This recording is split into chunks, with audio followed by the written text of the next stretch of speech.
And I can't hold it much longer. Gotta let go so I can be free.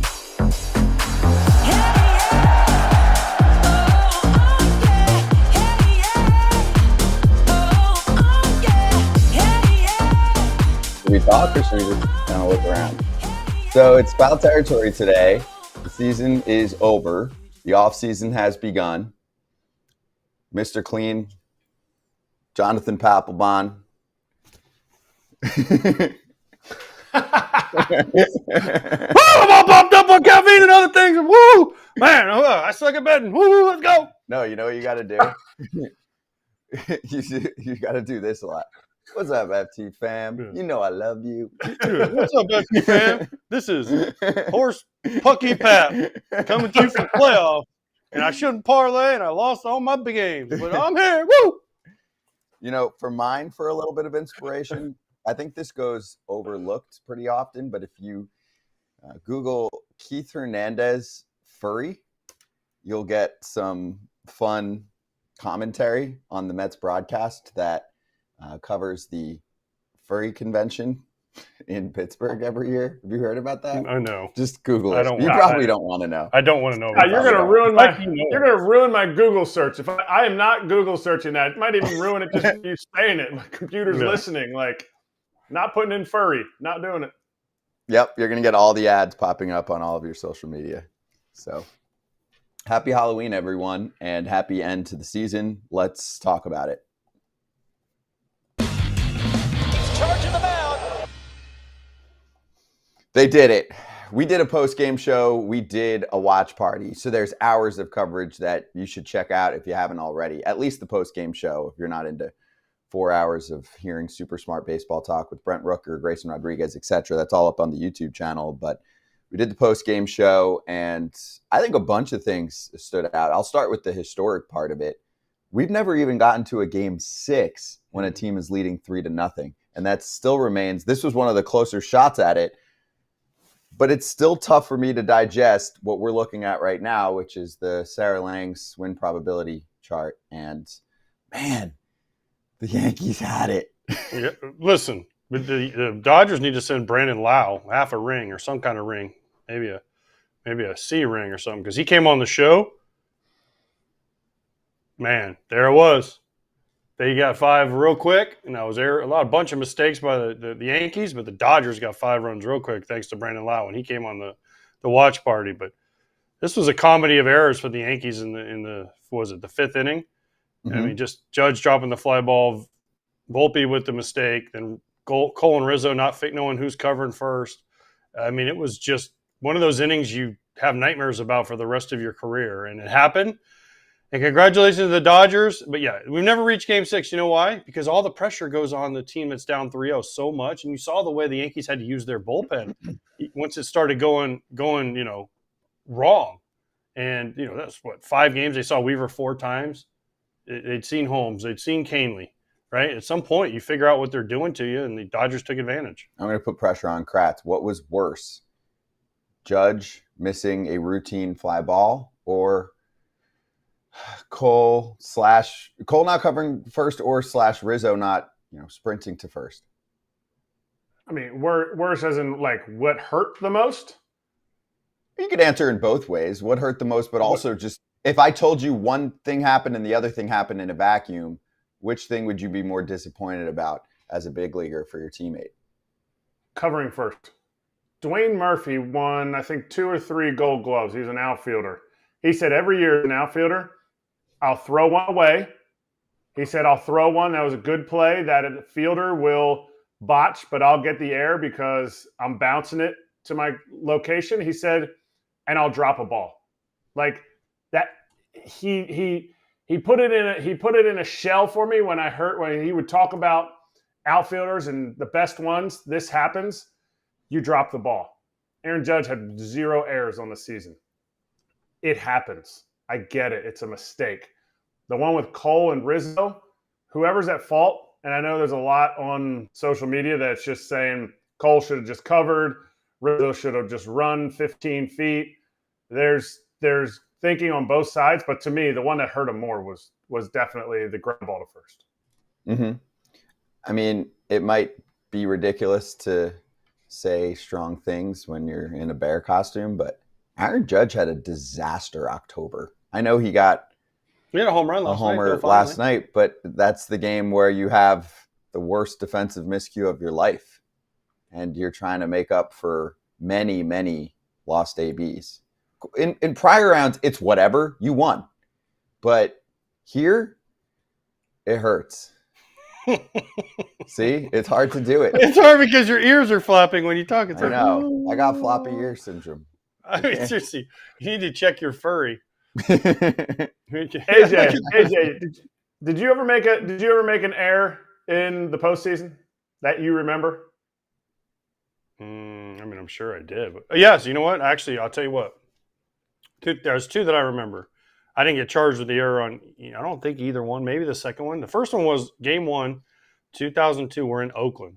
Think about this. I think we scored some runs to go up on them in Game 1 in the Moneyball year.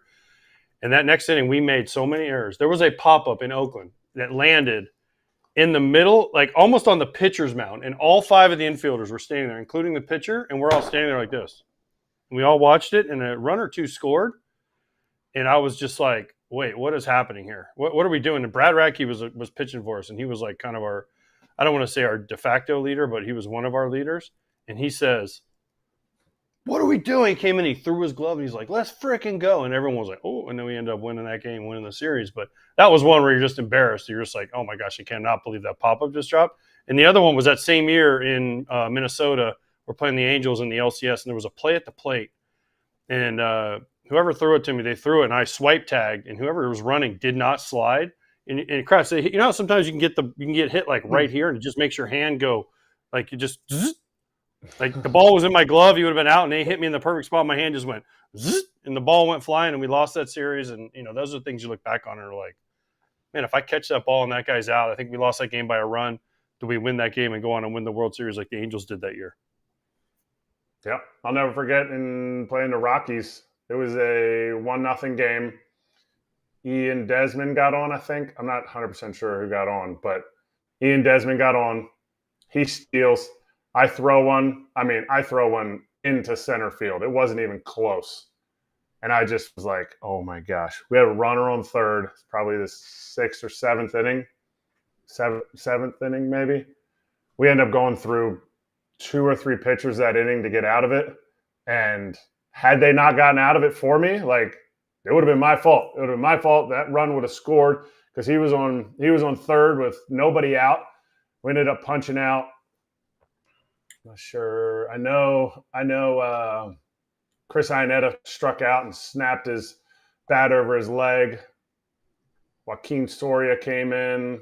It was a crazy inning, but I remember that error. And so for guys to have, their teammates not pick them up in that situation, Volpe's error, Judge's error, Cole or Rizzo, whoever feels like they're to blame on that one, like, it has to sting, and they'll never forget it. It's not something, well, you'll get over it.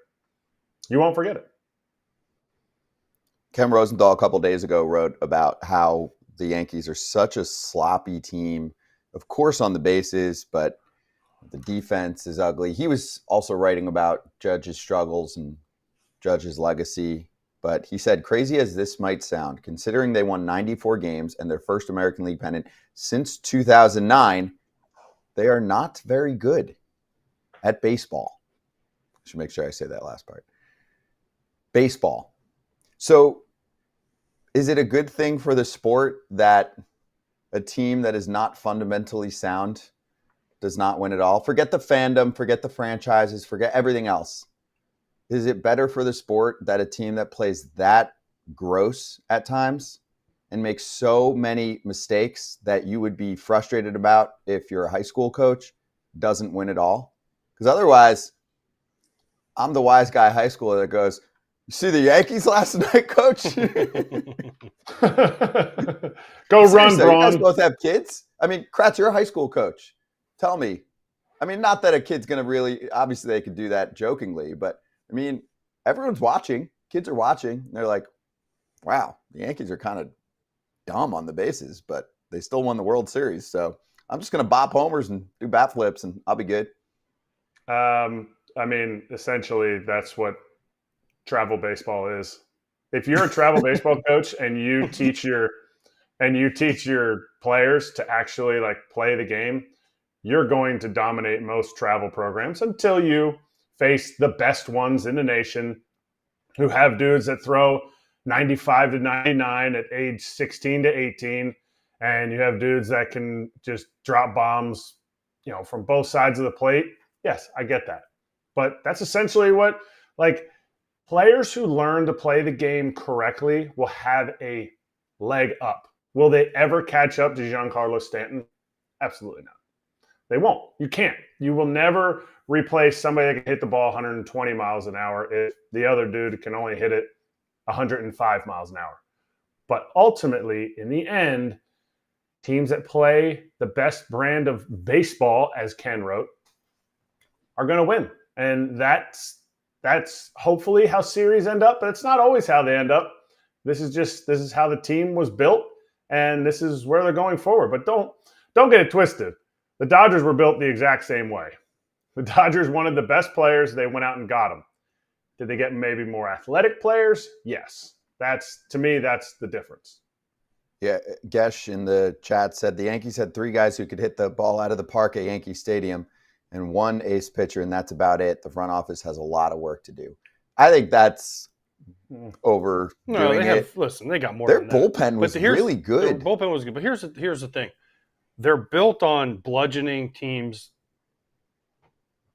Middle of the bullpen, 4 or 5 starters, right? That's how the Yankees are built. They're built for this, and then when they run into a team that can not only do it but do it better than them, like the Dodgers, this is the result. Because if you look at their season, kind of like Kratz said, they didn't run the bases very well. They were one of the worst base running teams. The worst. Yeah, I mean, depending on which metric you look at, right? They weren't very good defensively. They didn't take the extra base very much. And that was it. But they did it because they bludgeoned teams, and they would get up on teams, and their bullpen was really good, and they could hide their mistakes. But in a series against a team that takes advantage of those mistakes, this is what you get. And listen, it's not – is it the player's fault? Of course. But at the end of the day, it's also a little bit of roster construction. This is the way the team was put together. It was put together to do this, and they got to the World Series, which is ultimately the Yankees' goal to win it. And they just came up short against a team that was, I'll say it, was better. The Dodgers were a better team than the New York Yankees. And listen, the Yankees were the best team in the American League. They gave it everything they had, and they came up short. And their ace pitcher, they lost both games. Their ace pitched. Never a good recipe in the World Series. No, you're right. Those were the games that they needed to have and really had in hand. Phil in the chat said, like, half the Yankees are in their walk year. I don't know about that. I mean, and also I know there's a lot of chatter already in the YouTube chat, and subscribe to the channel if you want to get involved while you're watching. Even if you're watching on TV, you can interact with us. Ken kind of made it a non-story, so I believe him. He's like, they'll add the year. It's all good. He's not going to be a free agent. Gleyber Torres is a free agent. He's probably gone. Jazz Chisholm moves to second base. Much better spot for him. Soto. Obviously, Soto is the big storyline here. But they're not losing a ton of guys. Most of their rotation is intact. Verdugo, okay. That Verdugo is automatic Martian. So we're good there. Trent Grisham, did he even get on the field in the playoffs? Who had more time in the field? Marcus Stroman, who they signed to a 2-year, $37 million contract, or Trent Grisham? Well, Stroman didn't pitch. Well, that's why the question is valid. Yeah. Stroman didn't pitch. Jason Dominguez. He got one at bat, didn't he? One at bat? Dominguez? And he pinch ran. But Dominguez is your replacement for Verdugo. I mean, that's easy, right? And Jazz is your replacement for Gleyber.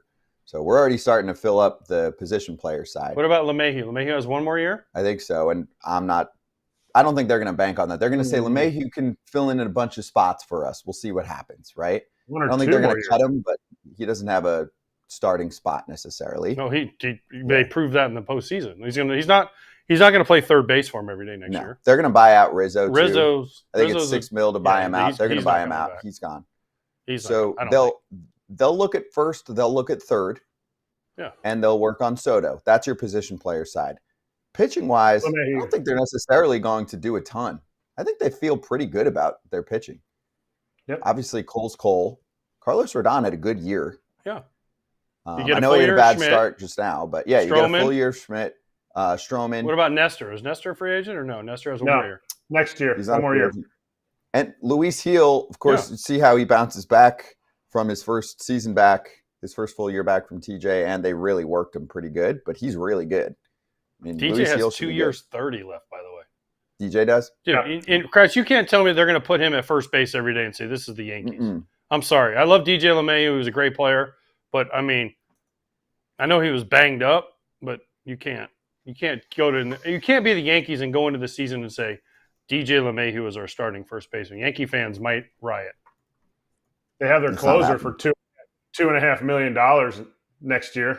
Luke Weaver's making $2.5 million on a 1 year with a team option. 1 year, $2 million, and the team option, 2.5.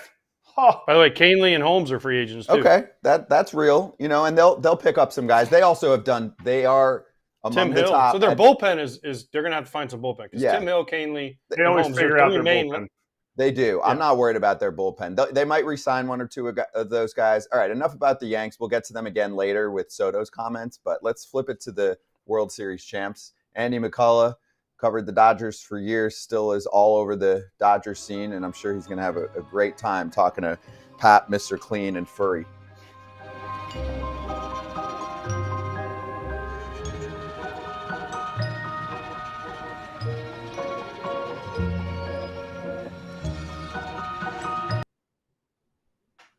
I'm not going to give this time for the TV crowd, but I just want to reiterate one more time that Stephen A. Smith said that the Dodgers have a shaky bullpen.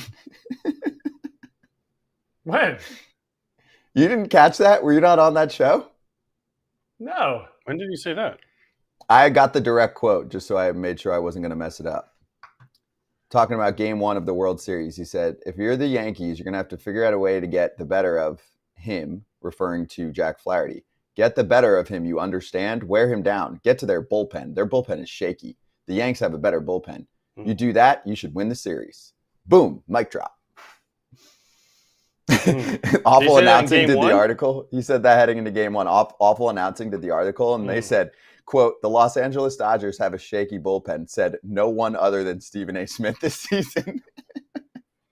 Does he think LeBron's in their bullpen? Very entertaining. Does he think Steph Curry's coming in out of their bullpen?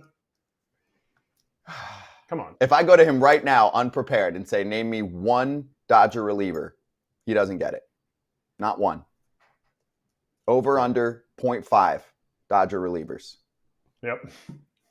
He does not get one. He does not know one Dodger reliever. Maybe if Kenley was still there, he could pull that out of his I costume. bet you he could have named one. Who's he going to name? Walker Buehler? No, I don't even think he knows Walker Buehler. I think he knows Clayton Kershaw, Shohei Ohtani, Mookie Betts, maybe Freddie Freeman. He doesn't know one reliever. Guaranteed. Guaranteed. He doesn't know one reliever. Maybe not. He thinks Teoscar and Kike are the same person. Well, I mean, Judge did have a hard time hitting in front of Soto the whole year, so. He did say that. Oh, right. And he said Shohei Ohtani can't be the face of baseball. Well, he is. He is. He's very much the face of baseball. So I didn't want to waste the whole segment on that, but just wanted to throw it out. Do you think Shohei came up to Big Papi in the hallway when nobody was watching and be like, I'm the pretty girl of the league. And if people don't know what he's talking about, look it up. Yeah. They should make a commercial on that and say, I am indeed the pretty girl. I do get what I want. And you're welcome for 15 million people watching in Japan. Boom. All right, let's talk Dodgers with Andy McCullough in 20 seconds.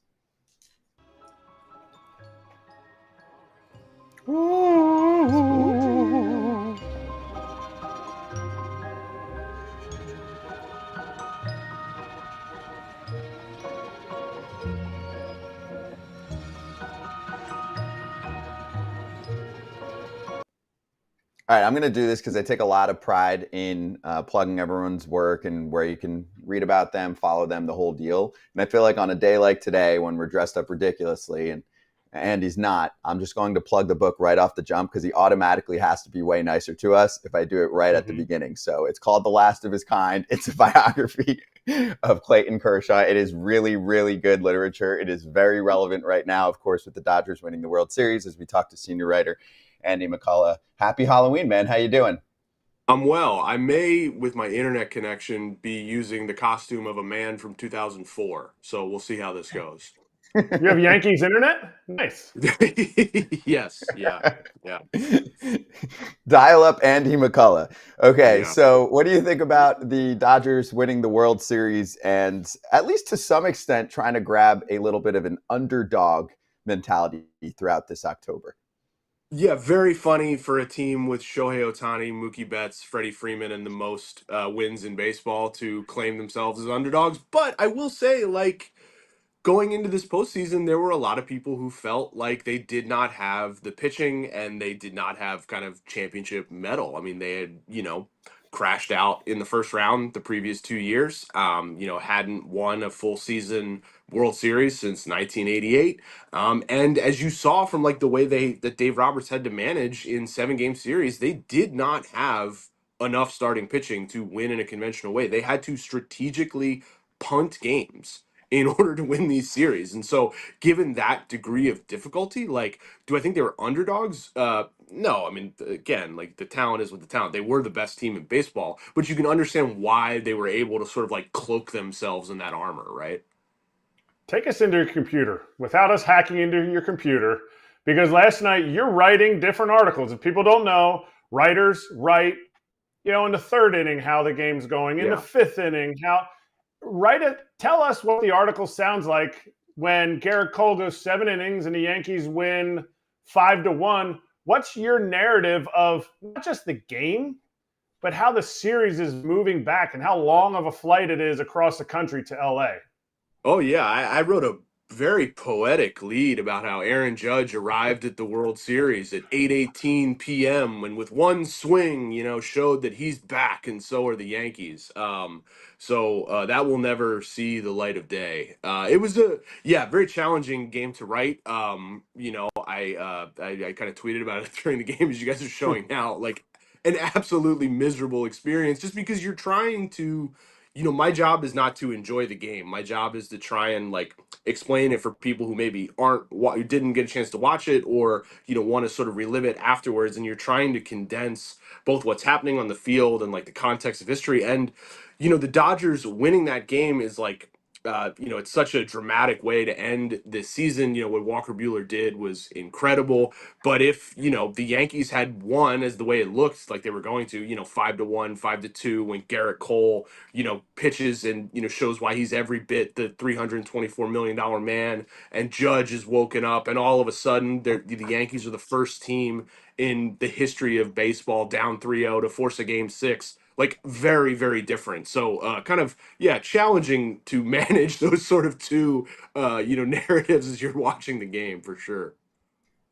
Andy, how much should we put into the fact that these two teams go after the same players very frequently, and the Dodgers seem to have won very frequently lately? I know Yamamoto is probably the headliner from last year, but this trade deadline, I saw multiple people that I like to read and who break a lot of news say that the Yankees even were interested in kind of going after Tommy Edman, Michael Kopech, and of course the Jack Flaherty story was well covered. I mean, the Yanks didn't think that medically he was fitting the bill to be a Yankee. Well, I mean, he also got 4 outs last night, so like they might not have been totally, wrong about sort of his readiness. But yes, I think what it shows is that like they're both very well run baseball operations departments who sort of value similar things. I think that, Edman in particular is like the platonic ideal of a Dodger, and that he's, a switch hitter who can play all these different positions. He can do a lot of different things, and he works as a very complementary piece. He would have looked really good on the Yankees, who, as we saw in the series, very much could have used some defensive competence and versatility. And also say like the Dodgers were very interested in Garrett Cole. They offered him a package worth like $300 million. A bunch of it was deferred. But yeah, like these are teams who compete in the same markets of players, the top tier of players. But also as you go through like they look at these same types of talent that is in the sort of the middle tiers, and they value players like the Edmonds, or they go after relievers who can do certain things that fit what they're trying to do with their bullpen. And so the Dodgers certainly have the leg up in recent years in some of these acquisitions, and we'll see how real their interest is in Juan Soto. They can certainly afford him because Shohei Ohtani has created a new sort of financial paradigm there. But I don't know, whatever. We'll see where Soto goes. I think he's going to stay in New Yeah, York. No one cares yeah, what and I all. think. Hey, we're going to talk about it for the next 2-3 months, but also Roki Yeah, Sasaki, if he somehow for gets sure. over Yeah. here, I'm sure they'll compete for him. My follow-up global question on the sport itself is, we're in a copycat league. Why doesn't every team value similar things as these two?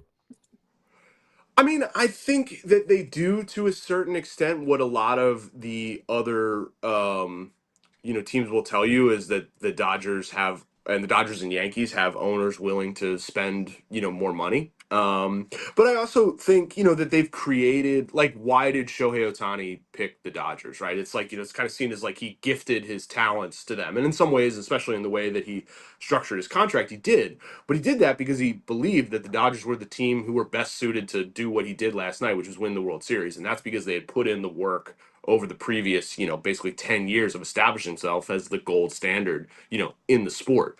So it's not so much, it's like having, they put the resources into their R&D departments, their analytic departments, their scouting departments. Both these teams have very robust scouting departments. It's not just like Google spreadsheets.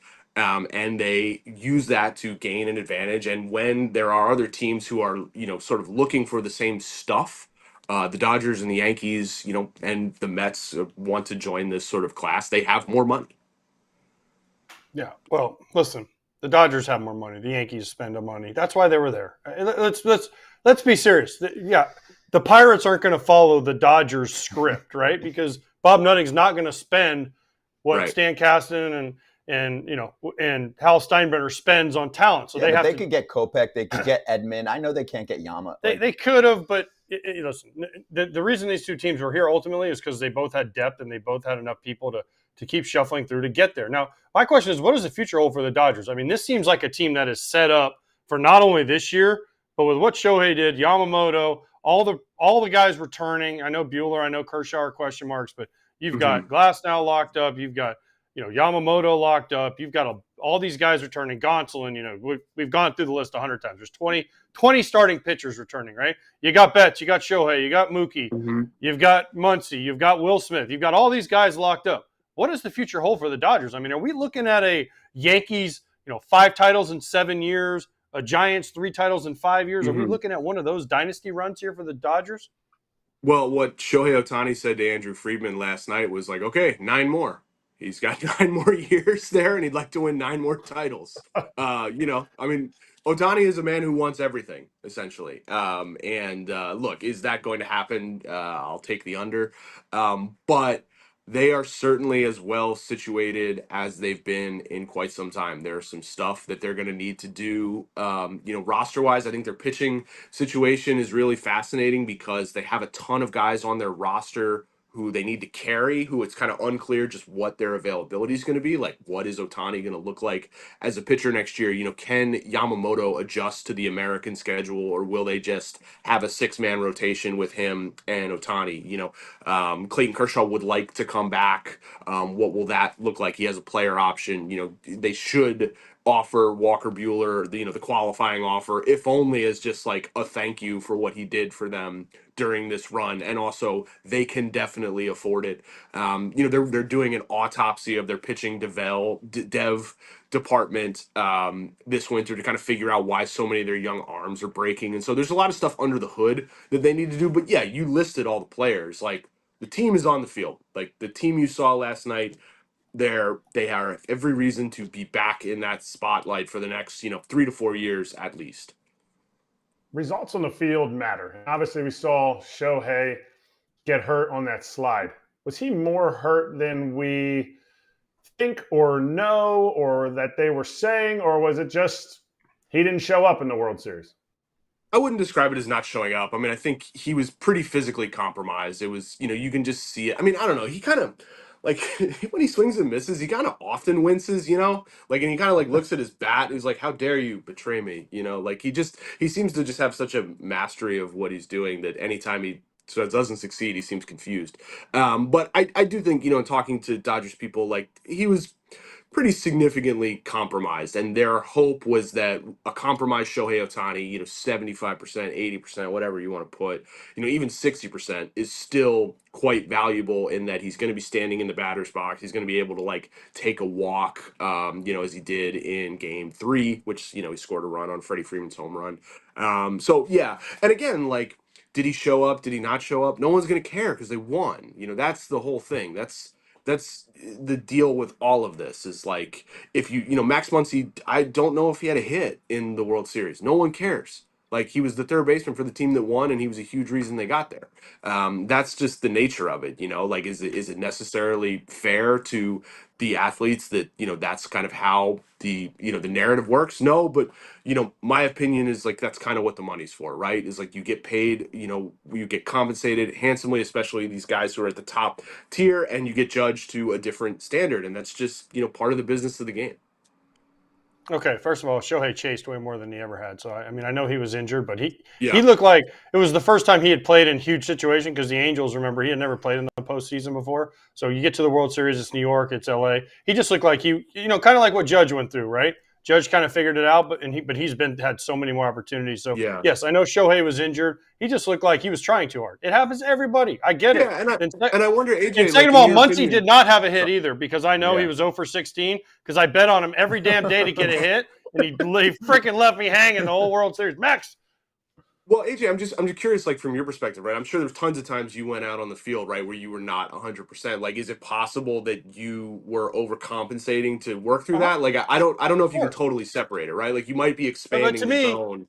Like Yeah. for me, I mean, I swung at everything anyway. So expanding the zone, I mean, you would have to throw it off the top of the net for me not to swing Yeah, it. yeah, Okay, yeah. so it's a little bit different. But for me, I was a left-handed hitter, and it was much more important for my right shoulder. If my right shoulder hurt, that was like they were talking about his finish. Well, your back arm really has nothing to do with your finish because you let go, Mhm. right? So you swing and you let go, and this shoulder kind of stays here. I mean, you're not like whoa, right? So to me, it just looked like it was an aggravation for him. I know he was holding his shirt when he was running. Mhm. I mean, I never. Let me say this: I will never ever question a player's pain tolerance because everybody is different Yeah. with that. And, you know, I know he was hurt, and I know it was bothering him, but I just thought he got outside of his zone. And listen, they still won, so nobody will remember that he was hurt. Yeah, exactly. Get a hit. All they remember is that the Dodgers won, and that's it. Now, Andy, I got to ask you this before we let you go. Who is your book about? The book you wrote that Uh, you don't have a copy of yet. Who was your book about? it was about Clayton Kershaw. Okay, so I have a new cover idea for you for the second edition. So this is what you should put on the cover next time. Look at that thing. That is championship quality body right there. And if that's not the Dodgers, like one of the memes of all time for the Dodgers, I don't know what you could do. Yeah, as someone who accidentally walked into a Bob Nightingale photo last night looking like the Homer Simpson meme, I can, you know, look, sometimes the camera catches you not at your best angle. You know, it is what it is. Listen, I'm not body shaming at all. It's just funny that you look at Clayton Kershaw and you think like, man, this dude's 30, mid-30s, he's going to be shredded. And then why did he have a shirt off? Like what point was he Why like, man, not? I'm going to rip my shirt off for this? It's functional strength, you know. You work on you. What matters is the arm, and what matters is this is all fuel for the furnace. Yeah, the dancing I can't defend the dancing. That he's got to come on the show to talk about that. That's above my pay grade. Right, that's a different book. Andy, thank you. Appreciate the time. Follow Andy at by McCullough. If you don't already, check out the book. You can get it wherever you get your books. Appreciate you, Andy. Happy offseason, man. Thanks for having me. Have a good one, guys. You Enjoy the too. parade, by the way. Oh yeah, that's right. Parade soon. When is it? Tomorrow? Yeah.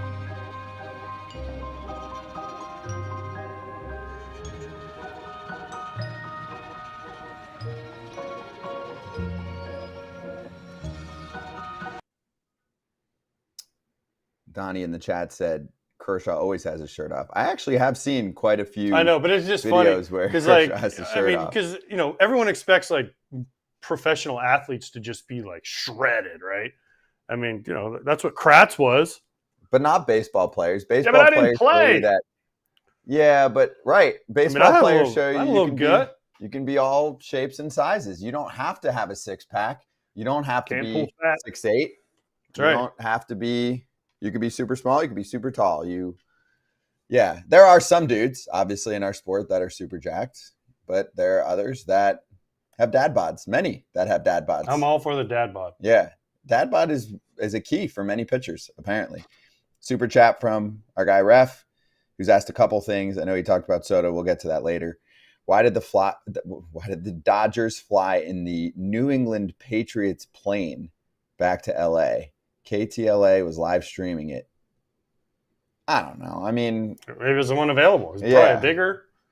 Maybe It that was just part of the happened, trade yeah. for Mookie. Maybe that was part of the trade for Mookie. They traded Mookie and they said, we'll trade you Mookie and access to the Patriots plane. I'll talk to Mr. Kraft and we'll get this done for all of Mookie's contract when he extends with you with the Dodgers. You guys are terrible. You guys got big time mic issues. So this is my moment. This is my moment to really show everybody what the eyebrows on this thing can do. I mean, look at this. We ruined our Kratz hats. This is the first day ever. First day of the offseason, first day ever, no Kratz hats. But teams fly on other teams' planes because the Patriots have a plane. It's not like that thing has to fly or else you're just flushing money down the toilet. So how they made that connection, I have no idea. Maybe Mr. Kraft has some Guggenheim, some of his assets with the Guggenheim group. Yeah, You know, rich billionaires people, are yeah. friends. So that's Yeah, what they all have a Okay. connection. Yeah. Maybe it was just a really large plane and the Patriots weren't flying this weekend, so they just rented that one. I don't know. Let's not dig into this too much. You know, as we know, money talks and the Dodgers win. Yeah, there's not much to it. I don't think that's the end of it. Something walks.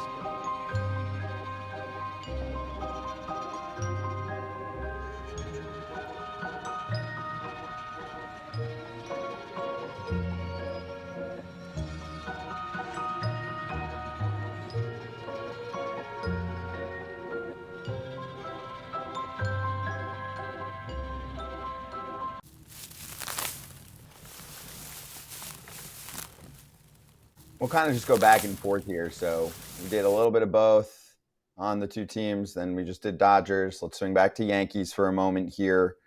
And the quote from Aaron Judge after the game was, I think falling short in the World Series will stick with me until I die, probably. I mean, yes and no. Yes, if you don't get back there, for sure. If they end up winning a If they couple never win titles, it's whatever. But yeah, he's not young. That's the thing. No, he's over 30. Aaron Judge is 32 years old. He turns 33 in the first month of next season, April 26th. Just saying. I mean, obviously he's got plenty of good years ahead of him, or should, pending injury, but You always remember when you lose. We talked about this last night on the post game, and we talked about it all the time. You remember, we talked about it at the beginning. You remember your losses for some reason way more than you remember your wins. I don't know. At least I did. I don't know why. I can go through and tell you games we lost, and then I'll watch our, I never do, but it's been a while. But I would watch our World Series DVD for those out there. There used to be DVDs, not streaming.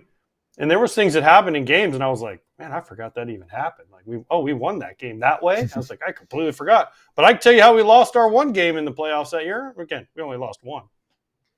I think it's also because you have cocktails after you win. If you win big, you pop bottles. But Yeah, but if you lose, you still drink. that's true. Yeah. What's up, Kratz? Who has a better rest of their career? They're almost the same age. Bryce Harper or Aaron Judge? Because we talk about him being old. One of them has a swing, to me, that's not as violent and could age better. But I honestly thought Harper's swing wouldn't age the way it has, and he's stayed on the field. So they're like 100-some days apart. Not even 100-some. 83 days apart in age. Who has a better rest of their career? Judge for me, based on the violent swing. And, I mean, they both have injury. One's playing first, one playing the outfield. Yeah, one might play first eventually. I mean, he's taking ground balls. I've seen him take ground balls over there. He's done it since he was a rookie. He's done it. He did I think it this Judge is a year. better player. Yeah. They're the same age. Judge is a better player. So, I think injury prone wise, I think they're close, but I would actually give the edge to Judge being more durable. And yes, like you said with the swing, I think that swing plays better long term. I'm going Judge. Harper's played more. So like the whole, I'm saying all this because you said, no, he's not young. He's going to play out this contract. Like at the end of, I know Harper's contract's longer. At the end of Harper's contract, it's going to be tougher for him. But Judge has had way more injuries, whether they're freak injuries or not, than Harper has. Harper's been out on the field. I know he had the Tommy John. I know he switched positions, but I think it's an interesting debate. That's a really good debate. I like that you brought that up. By the way, something we have not discussed either. We're talking about all this stuff. Do you know Garrett Cole has an opt-out this year? Yes, that we talked about that a million times. Talked about it, yeah. It's a non-factor? Yeah. Why? Because the Yankees can opt it back in. Yeah, for 4 years from now for $30-something million. No, they million. can opt it back in right now. Yeah, but they have to pick up his option. It's one extra year to his contract. $36 million in 29. Right. So they give him one extra year at $36 million. I would say that his contract has been well worth it right now. They're easily going to go. I would be concerned if Ken was concerned. When we asked Ken about a week ago, he said, nope, nothing, Burger. Non-story. They're going to pick it up. Don't read into it. Okay. I'm just That's what he said. Yankee fans, get ready. This is what you should be concerned about, Yankee fan. Juan Soto postgame wasn't like, I love New York. Usually, actually, the script is you say, I love it. I hope they bring me back, whatever. So it kind of puts the blame on the team if they didn't match the offer. But, well, maybe I'm wrong. Let's see what he said. Fans have been very loud. They've been chanting for you to stay. Do you think that could impact your decision?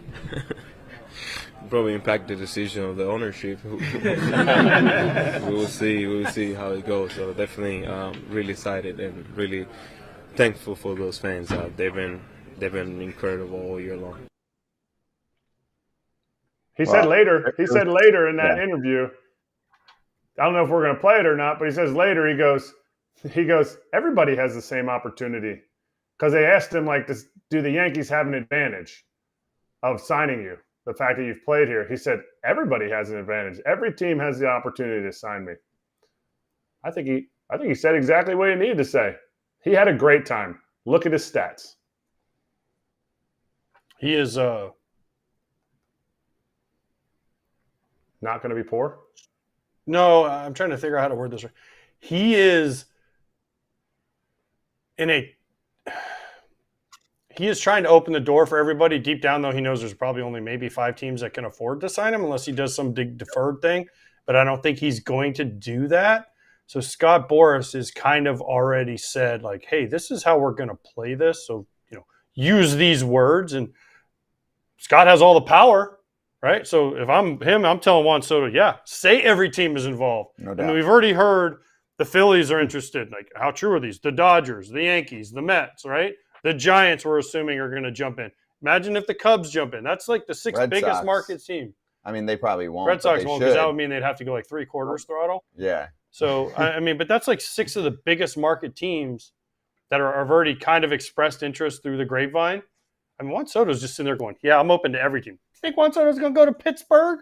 Well, come on, man. Pittsburgh's obviously not going to offer anything, but some people have even brought up the Nationals. Yeah, the Nationals would be kind of funny if they payroll. re-signed him. It would be funny after he turned down $440 from him, mm-hmm. and then they got all those players for him, and then he turns around and goes back there. I mean, I don't know. It depends on how the bridge was burned, but also money can fix bridges. Yeah. So my thing is this. I mean, I know I already saw plenty of Yankee fans on social media being like, oh, he gone based on the comments last night. Like, you're kind of talking about past tense about your time with the Yanks and that every team has a shot. Don't read into that. It means nothing. Just like Juan said, this isn't on him. This is on ownership because he's essentially going to the highest bidder. You have to factor in taxes and deferrals and all of that, but whoever offers him the most present day money wins. So if the Yankees say, we'll give you 600 and the next best is 550, they win, or 580, whatever. You know what I'm saying? So I thought his answer was perfect. Mm-hmm. Don't ask me, ask ownership. They're the rich ones that can pay that to me.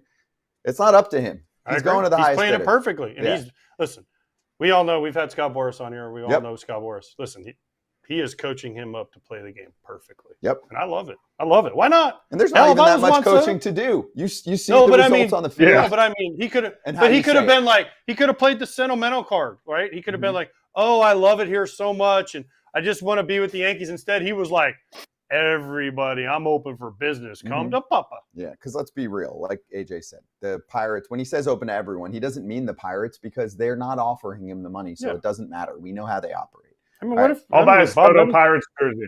If Soto signs there, I will wear a Soto Pirate jersey every day on the show. Same. I'll double down on that one. I'm not doing it every day, but I'll wear Scott. But it doesn't matter. That's like saying, I'm going to grow wings and fly. Like it's a completely Bears unrealistic can't fly, thing. Scott. Mm-hmm.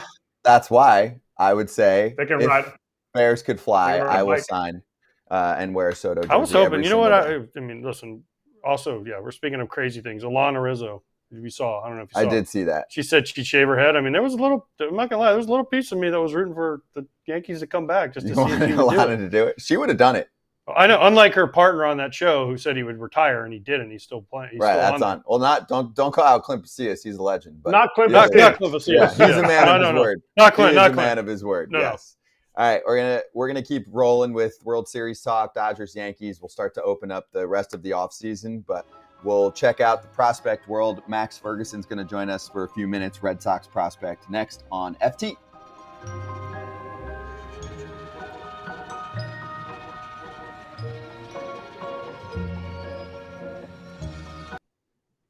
Also for the YouTube crowd, Buck Showalter is going to join us later on in the show, and he's really good on broadcast, media world, whatever you want to call it. Great on this show. He's been on once or twice, so I'm excited to catch up with Buck.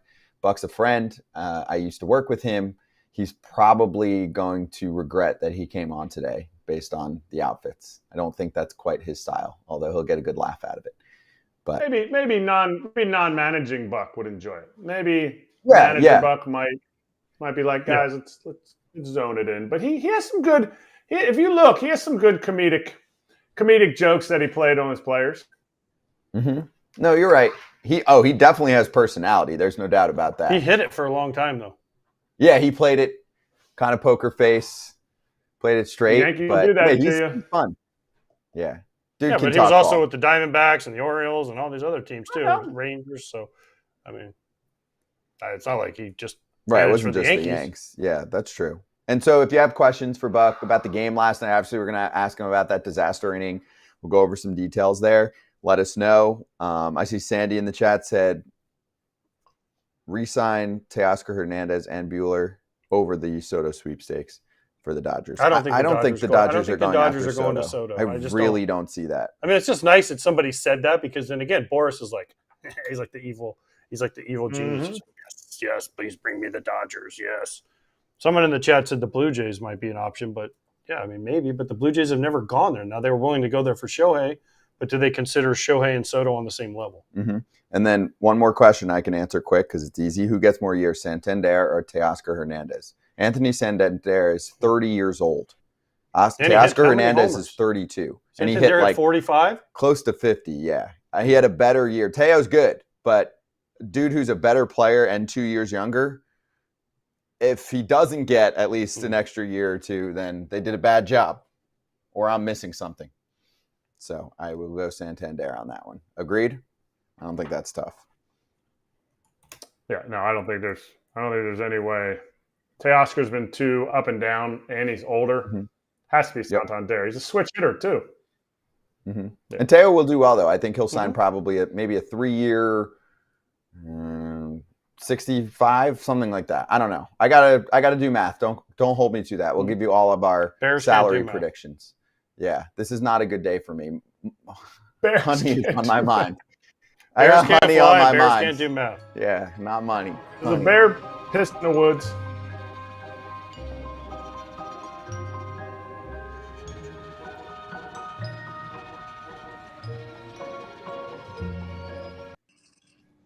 All right, here we go. Arizona Fall League player Max Ferguson joining us right now, prospect in the Boston Red Sox system. He's playing for the Mesa Solar Sox. He's joining us on Halloween. he dressed up as a baseball player. No, Max, you great know to what he have you dressed on. up as? What? A poor Jaguars fan. That's what he dressed up as. I mean, he's got a Ooh. Jaguars hat on. Is this true? How are y'all doing? What's up? Is this true? What's up? Are you a Jags fan? Big Jags fan. Okay. Yeah. Well, we might as well do it to make AJ happy. Let's get it out of the way. Do you want to say anything about the team that you root for? He can't say nothing this year. He can't say nothing. Hey, I mean, we were 2022. We were 2-6, made the playoffs, but I Boom. got to always keep an open mind. Trevor's looked great the last 3 weeks. Yeah, so does his hair. You know what looks much better right now? Your numbers in the Arizona Fall League. Sorry about it too, brother. Yeah, exactly. And obviously the season you're coming off of. So tell me what you're up to right now, how you're enjoying the Fall League. Now we're getting towards the end, right? Yeah, we got 2.5 weeks left. It's been a lot of fun. I've had a blast out here. Obviously didn't get to play a lot this year, got hurt, but coming out here and just being around all these guys that, maybe you've played against, but never really personally known before or met. And it's been an awesome experience. We've had a lot of fun, and yeah, we've been playing good ball too, which makes it even better. So we actually had someone else on. I'm trying to remember who it was. We talked to a few prospects. Oh, this wasn't from what was it? Ryan Bliss, Mariners player who's been up in the bigs a little bit now. And I thought his answers about being traded were really interesting because when you're a young player and you're not even in the bigs yet, it's just like you feel loyal and the team drafted you in the whole deal. So you're in a similar boat here. I mean, you were drafted in the 5th round by the Padres. I mean, you probably had at least an inkling that you might not have made it to the Padres, and that has nothing to do with you. They like to wheel and deal. So can you tell us about your experience being traded, phone call, feelings, the whole deal? Yeah, it was an interesting experience for sure. Obviously, we knew that season the Padres were in the thick of it, and we're probably going to be buying a lot of pieces. So our high team that year had a lot of guys traded. But I mean, it was a whirlwind. That was my first full season, and to be traded, I kind of didn't know how to feel at first. But everyone, like older friends that had been playing, people that are around baseball, everyone was saying congrats. And I think it took a little bit of time to understand what was happening. But I mean, you just pack up all your stuff and you're at a whole new team the next day. Luckily, I had some buddies on the Greenville Drive when I got there, so it was a pretty seamless transition. But I enjoyed my time with the Padres, and I love the Red Sox now, so it's been a lot of fun. And what are you working on right now? I mean, I know you mentioned obviously you didn't have the season that you wanted. You're hitting really well so far in the Arizona Fall League. Do you have personal goals here, at least right now, or in the off season, and even maybe I'm wondering if certain prospects say, "Hey, by this date range, I really want to be a big leaguer." I mean, I think everyone probably has those sort of goals and a timeline in their head of what they kind of think should be happening. But, I mean, everything kind of happens for a reason, and there's a bigger plan out there for sure. But I think right now, my biggest goal coming out here was obviously just get at bats, but then also work on being a little bit more aggressive. And I think the Fall League kind of provides a good opportunity to do that. I mean, it's a lot of good arms, but they're all trying to be super aggressive too. So I think you kind of see a lot of guys that are working on certain things. This is a good spot to work on it because you can be super aggressive and really hone in on the stuff you're trying to work on. Do you think the Red Sox envision you as a utility guy? Because you kind of play second, you play short. I'm sure you can probably play third. You play center field. If you play center, you can play left or right. So do you think the Red Sox over the long term envision you as kind of a utility guy? Or have they come to you and said, hey, we really want you to focus on second base or center field or wherever? I think it's more of that utility profile. I mean, that's definitely something throughout my career, even when I was younger, probably got me on the field before I probably should have been on the field. So I think that's something that I've always taken pride in, and I've known that is probably a good chance or my path to get to the big leagues would probably be having as much versatility as possible. All right, this year you had 106 plate appearances. All right, so you broke your foot hitting the wall in center field, right, or in the outfield? Right I'm not sure field. you're playing Yeah, center. right field. And you said you're like, oh, I gotta come and I gotta get these at bats. first of all, before I answer my question, I forgot to realize what I look like. Do you have any idea what character I am? I always was ask gonna younger go. people. I was gonna go Mr. Clean. Would have been my guess, but that could have been wrong. Perfect. No, I'm Brian Yeah. Abraham. You are player development, Yeah. head of player There's A's development. right there. No, yeah, Mr. Clean.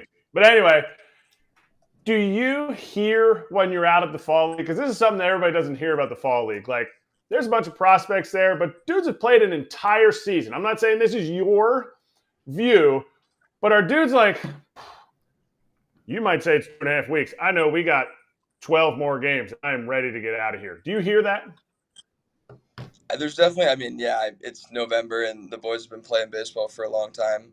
Especially some of like the younger guys that are out here. This is their first full season and they had to play a lot of baseball games this year. The group that we have on this team, there's a lot of guys that were banged up. So I think for the most part, everyone is kind of not quite to that over like 130, 140 games yet. So we've had some great energy and it's been a lot of fun. But I mean, yeah, it's hard to November, what is about to be November 1st tomorrow, hard to not be thinking about maybe the offseason a little bit. Yeah, listen, I played in the fall league 1998, and I had been up in the big leagues in September. And then they're like, hey, we're going to, they already knew I was going to Arizona, but you go from being in the big leagues for a month, and they're like, oh, yeah, by the way, go to Arizona. There's no people there. There's no energy. And I was just like sleepwalking through. I mean, I had awful fall league. I admit it. But, I mean, I just don't know how y'all get up. Like, obviously, you need the reps because you miss time. But, man, I know some of your teammates are probably, like Kratz said, just dragging. It is a hard league to get up, but it's also very important because there are scouts at every game, possibilities to be traded. I mean, you have to try to show out every game. I don't know. I mean, I need a secret because I couldn't do it. Yeah, and I think it's almost like, as you're talking about, like it's hard to get up, but I think that kind of everyone out here is trying to figure out ways to, no matter how you're feeling, whether it's November, April, figure out ways to post. And I mean, you pick the brain of anyone that, like yourself, that's been in the show, and everyone says the one thing that the big leaguers do every day, like they're going to post. Regardless of how they feel, regardless of the time of the year it is, they're going to post. And I think that's what everyone in the minor leagues is trying to work on and get better at is, when you feel awful or when you're tired, like how can you still post? You watched the World Series? Did you watch these games? We got to watch a little bit. Obviously, being West Coast out here now, the times are a little weird. We would get to watch like 3 innings and then be able to check the highlights after the games. But last night, there were some pitchers that were coming through the dugout talking about the 5th inning a little bit. So we had heard kind of what happened last night. And did you have a rooting interest in either of these teams? No, but as a baseball fan, I would have loved to see that go 7 games just for the sake of the game and, get to see Judge and Shohei play a lot more baseball. Okay, and did you think, what about Mookie's play into the stands?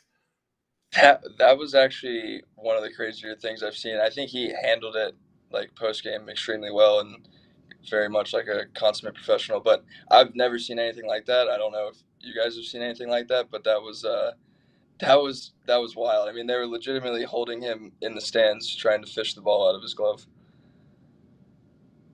Yeah, It was crazy. Yeah. Yeah. What? I would actually, you know what's funny? I was going to dress up as that dork on the right with the sunglasses on at night. But 1, I don't have a Yankees hat, and 2, I don't have a Yankees jersey. So I was like, screw that. I mean, I don't want to look anything. Plus, I don't want to give those 2 fools any more attention than they've already gotten. Yeah. And I'm seeing some places that are like having them come to their office and celebrating. I'm like, come on, man. It's disgusting. Like, let's not celebrate people being idiots, okay? Yeah. So I don't know. I believe that. Did you see Gronk went to school with one of them? I mean, nothing surprises us more. Trust me. Trust me. All right. So did you guys do you guys haven't probably started for the day yet, but are you guys doing extra PFP today after Garrett Cole didn't cover first base? Are you guys working on cutoffs and relays?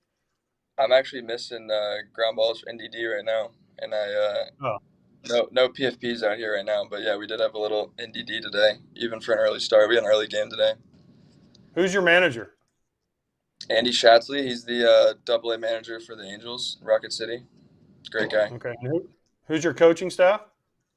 So we have Andy, and then hitting coaches are Braxton Martinez and Javi Godard. And then this A's, I think he was Stockton manager, and then Braxton was the high hitting coach. And then we have Sean Isaac, who is pitching coach, and Bruce from the Cubs pitching coach. So pretty much two at each position, and then strength coach from the Angels. Bruce What's up? Billings. Bruce Yes, Billings. Bruce Billings. Yep. Team USA, great. I played with him in 2010 with Team USA. He was like you'd look at him and you'd be like, were you a banker or did you pitch? He's an awesome dude. He's funny. He's all time. Great guy. Tell him I said hi. I will. Just say Mr. Clean says hi. Mr. Clean says hi. Don't say anything else. Not Erik Kratz. Mr. Clean says hi. Yeah. And he's got to go because he's got to go on the field. Oh, wait. No, before you go, I got to ask you. Quick. No, it's real quick. Okay. You went to Bowls, right, in Jacksonville? Obviously, I'm not a Mississippi State fan. My daughter goes there. But He's dressing up as Papelbon. I'm dressing up as Papelbon. I'm a Florida fan, so I hate Tennessee worse. But let me say this. My kid played against Bowls in 2021. We beat your ass for the state championship, so thank you. We didn't lose when I was there ever. Well, you lost when you left, so that's all that matters. They miss him, right? Yeah, they must have needed you. Where'd your son go? He's a senior this year. He was in 8th grade at the time, but he didn't play. But he was in the dugout, and he got like 5 at bats for the year. But we won 2-1. There wasn't much that I was doing when we won. It was mainly just the Hunter Barco show, and he kind of carried us to a lot of state titles. What was they had the pitcher? I want to say Bumgarner, but that wasn't it. He threw against us. He went to Florida State. Baumeister, that's it. Yeah. We beat him 2-1. He just got traded too. He's nasty. He's with Rays now. Got drafted by the Orioles. Yeah. Yep. In the Rays system, part of all the trades they made this past year. Hey, awesome having you on. Appreciate the time. Good luck. Keep doing your thing out there. Appreciate it, guys. Thank you. Thank you so much.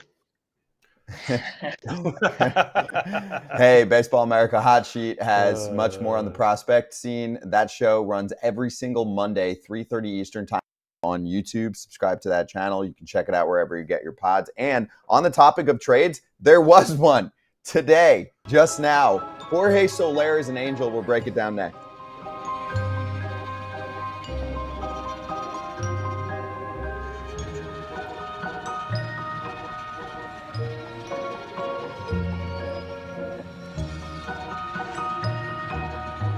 Hey, while we have a sec, Grayson, give us the quick rehab update. Where you at? 'Cause people are going to be asking. How you doing? I'm all good. I'm all clear. Going to start throwing here soon. I think, obviously, before the season ended, I was still throwing. I got up on the mound, throwing bullpens. We weren't going to rule anything out, until right there at the very end of the regular season. But yeah, I'd been throwing bullpens and everything. And then obviously my timeline for coming back to throwing games would have been in the playoffs, and I wouldn't have necessarily been built up as a starter. So I would have for sure had to come out of the bullpen. And I don't know if you really kind of want to tinker and, your first time out of the bullpen in the big league game is in the playoffs. That's kind of steep. Yeah. So yeah, but honestly, before the season ended, like I said, I was throwing. Felt like I could have thrown in the game, but how long and how many innings I could have thrown, that was definitely up in the air. So, but feeling really good. So second time around for Cole, second time around for Flaherty. Both of these guys decently well. You saw what they did in their first outings. I feel like Cole can come at you with a variety of game plans, and for me, with Flaherty, everyone talks about where's his fastball at with command and with velo. What do you think? I think if Garrett, when Garrett's his best is when he's dominating to his glove side. If he's throwing that fastball outside the righties, kind of when he wants to. The breaking pitches play really, really well off of that, and he's really tough. Jack, his slider is really tough on me. I don't see it very well at all, and I probably have 4 or 5 at-bats against him. It's a true, gyro, 0 horizontal, 0 vertical, just kind of straight gravity ball. And it kind of eats me up because it looks like a heater for a really long time. And it's almost never hittable. So even the one that kind of looks like it's hanging, just never really gets there. And you tend to chase it, or at least I tend to chase it a lot. So I think the thing to look for with Garrett is if he's throwing the fastball to the outside part of the plate, the righties, when he wants to, the cutter becomes tough. the slider becomes an expand pitch, and that's when he's at his best.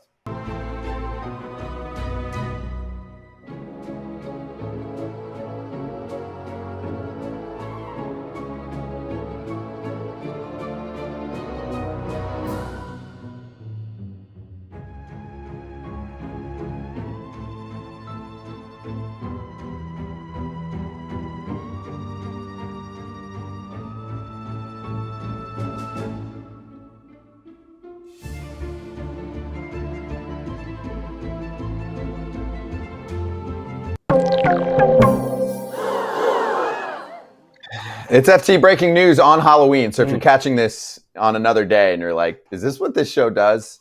No, it's Mr. Clean, Jonathan Papelbon, and a furry breaking down the Atlanta Braves trading away Jorge Soler to the Angels for Griffin Canning. Griffin Canning has one more season till he hits free agency. He's definitely had a disappointing career based on some of the stuff that he can bring to the table, but the Braves get to add another pitcher to their potential rotation mix. And Kratz, Jorge Soler plus Marcell Ozuna equals no. You can't have both of them on the same roster. The Braves relearned that when they acquired Soler and said, oh, he's actually not that bad of a outfielder. I'm like, no. He's a full-time DH. So is Ozuna, and Ozuna had a sick year. So they just dumped $26 million on the Angels, and the Angels need pitching. Your thoughts? That's why Sale's back hurt. Sale couldn't pitch because he was carrying Soler around in right field and still winning the Cy Young all throughout the year. No, look, the Braves were in a bad spot when they needed more bats in their lineup. We were talking about it, and you got to do what you got to do. It's not like they built this team to have Soler in right field. To me, this is like one of those things. Like he's texting, Alex Anthopoulos is texting with his buddy Perry, and he's like, "Hey, what do you think about you taking on Soler? And I'll take one of your pitchers because we'll probably make him, a number 3 or number 4 starter for us somehow because that's what we do." This is just two buddies, they work together with the Blue Jays. They work together with the Braves. Now they're, working together as opposing GMs. And again, the Angels, to me, I don't know enough. Like, is he taking at bats away from someone else that was going to DH? Like, is Trout going to be their DH to be able to keep him on the field? Like, I think you kind of pigeonhole yourself.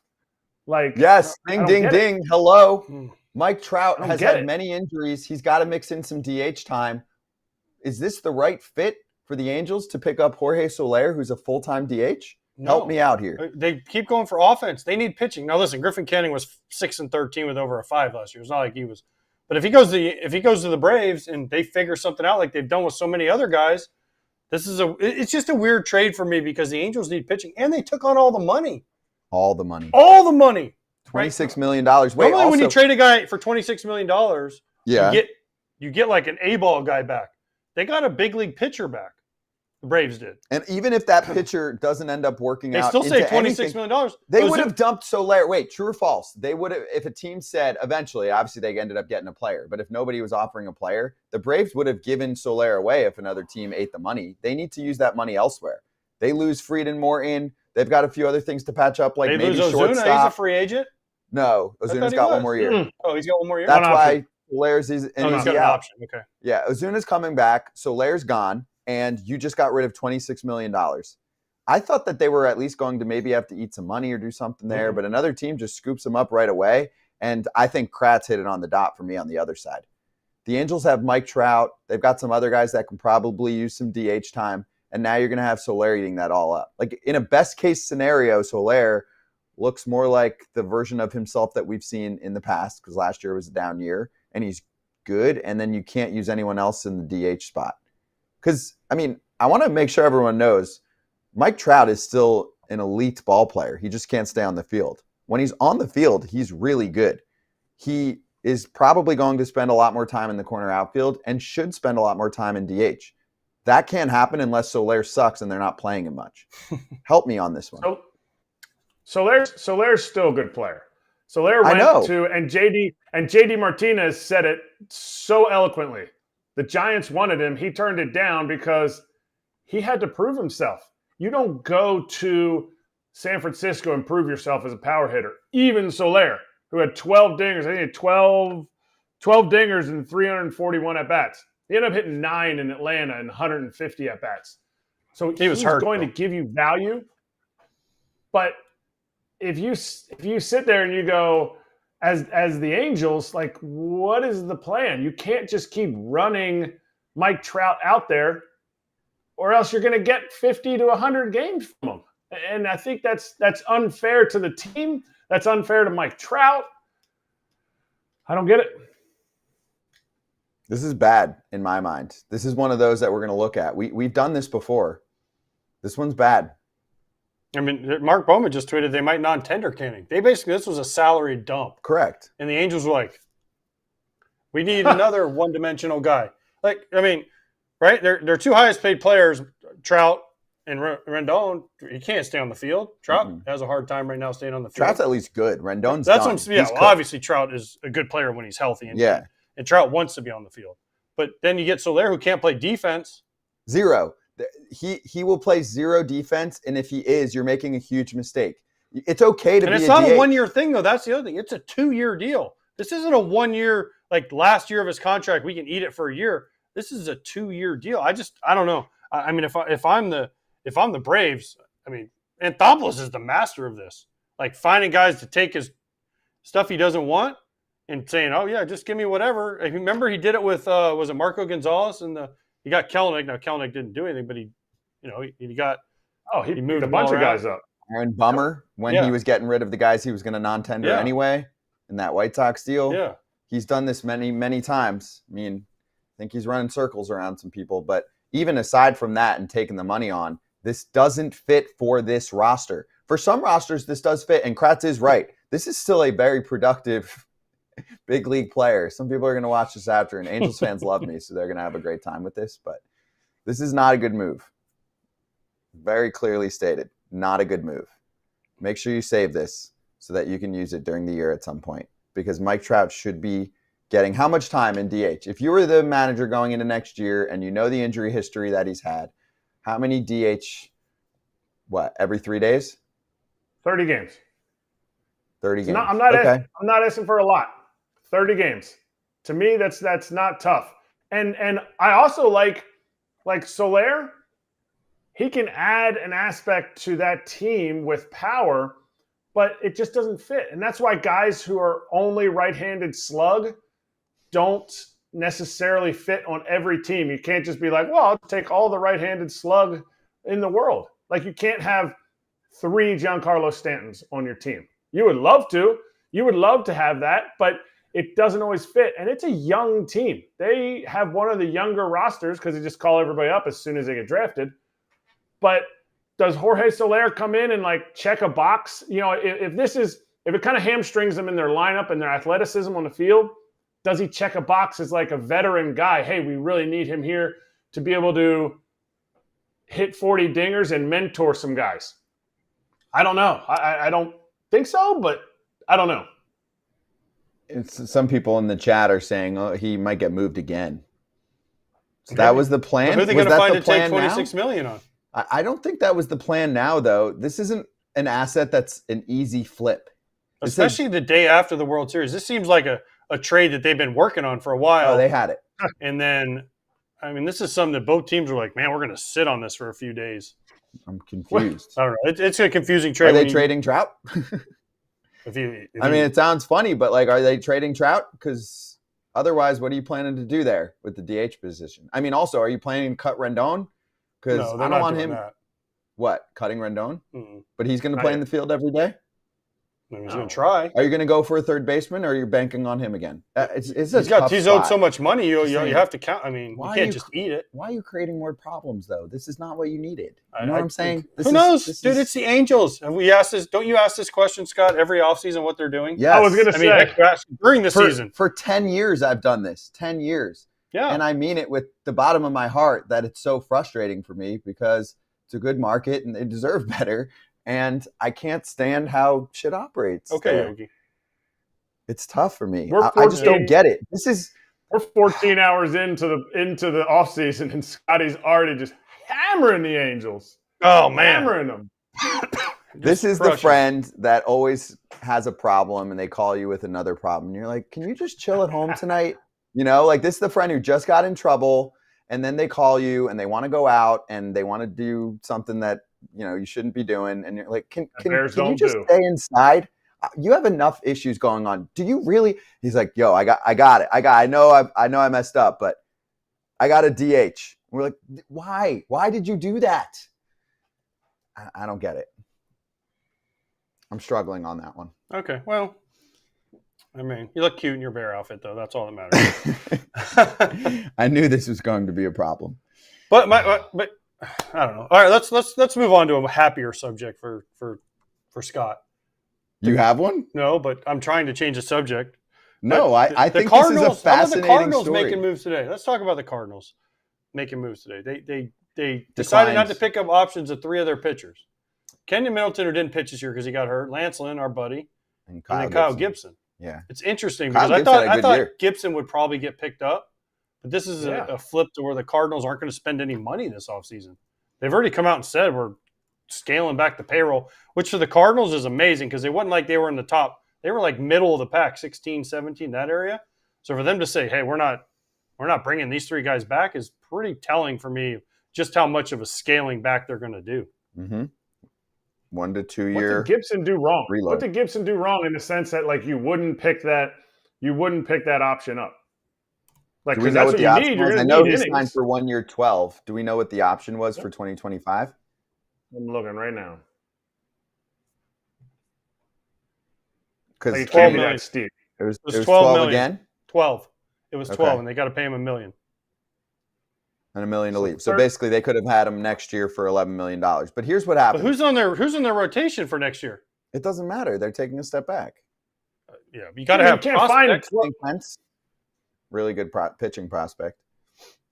Now, I know what you're saying, but for them, they had already made a decision. And here's what happens also. They make phone calls and they see if his value at $11 million could land them even a lower level prospect. And they probably got some no's and decided it's not worth hanging on to. And you have to make decisions on these guys quick. So let's step aside. We're going to talk World Series. We can talk about some offseason chatter as well. Our friend Buck Showalter joins us, who might be disappointed in our outfits, but we do have a good excuse. It's the cobwebs. It's Halloween.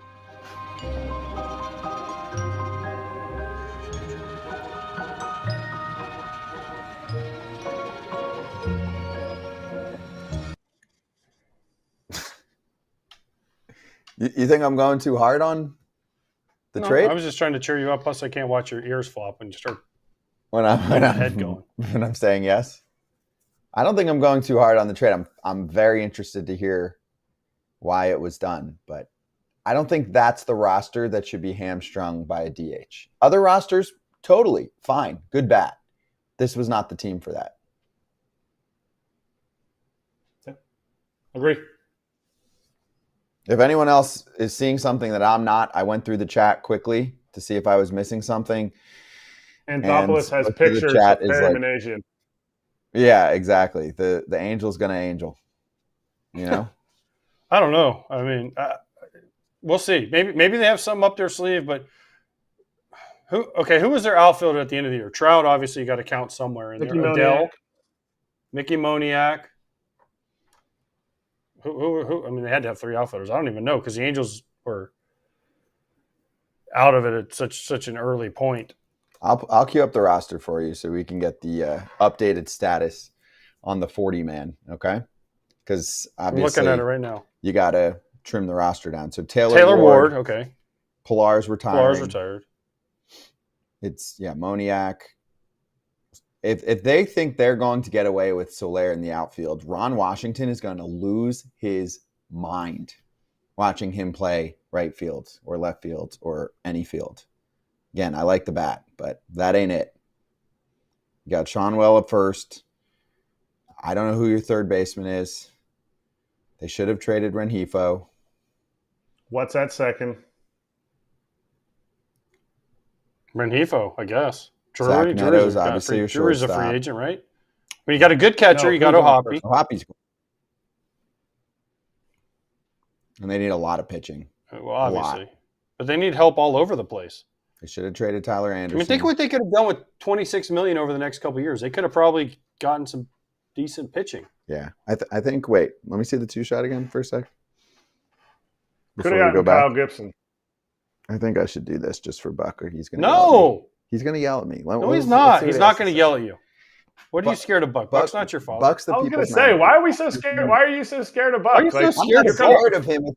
It's a respect thing. All No, right. it's not. Well, let's see. We'll see what Buck says. Put the He's damn coming hood up. No, we'll see. It's up Put to the Buck. hood up. It's up to Buck. Well, you can't. Yeah, but here's what you can't do. You can't go on without the hood and be like, Buck, what do you think? Hood down or hood up? He's going to say hood down because that's why you come in. Go in with some balls and put the hood up. Yeah.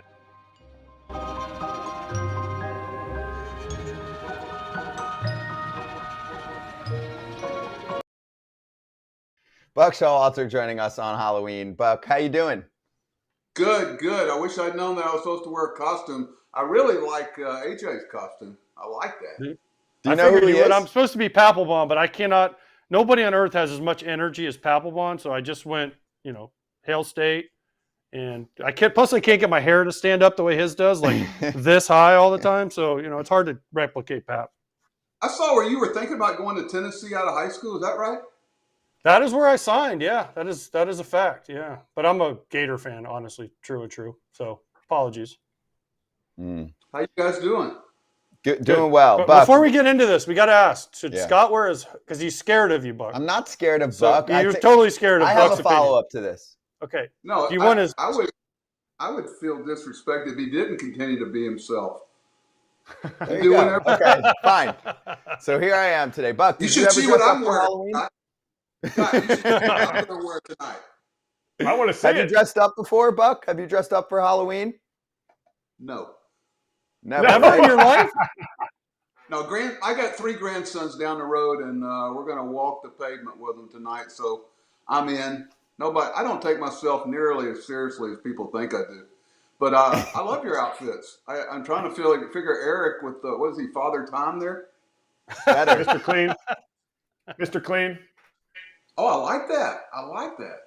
What's your favorite candy bar? You take your grandsons. As a parent, there's a parent tax. There's a parent tax for all Halloween candy. So there's some Reese's peanut butter cups that are going missing in my kids' bags. But what are you taking out of your grandkids' bags?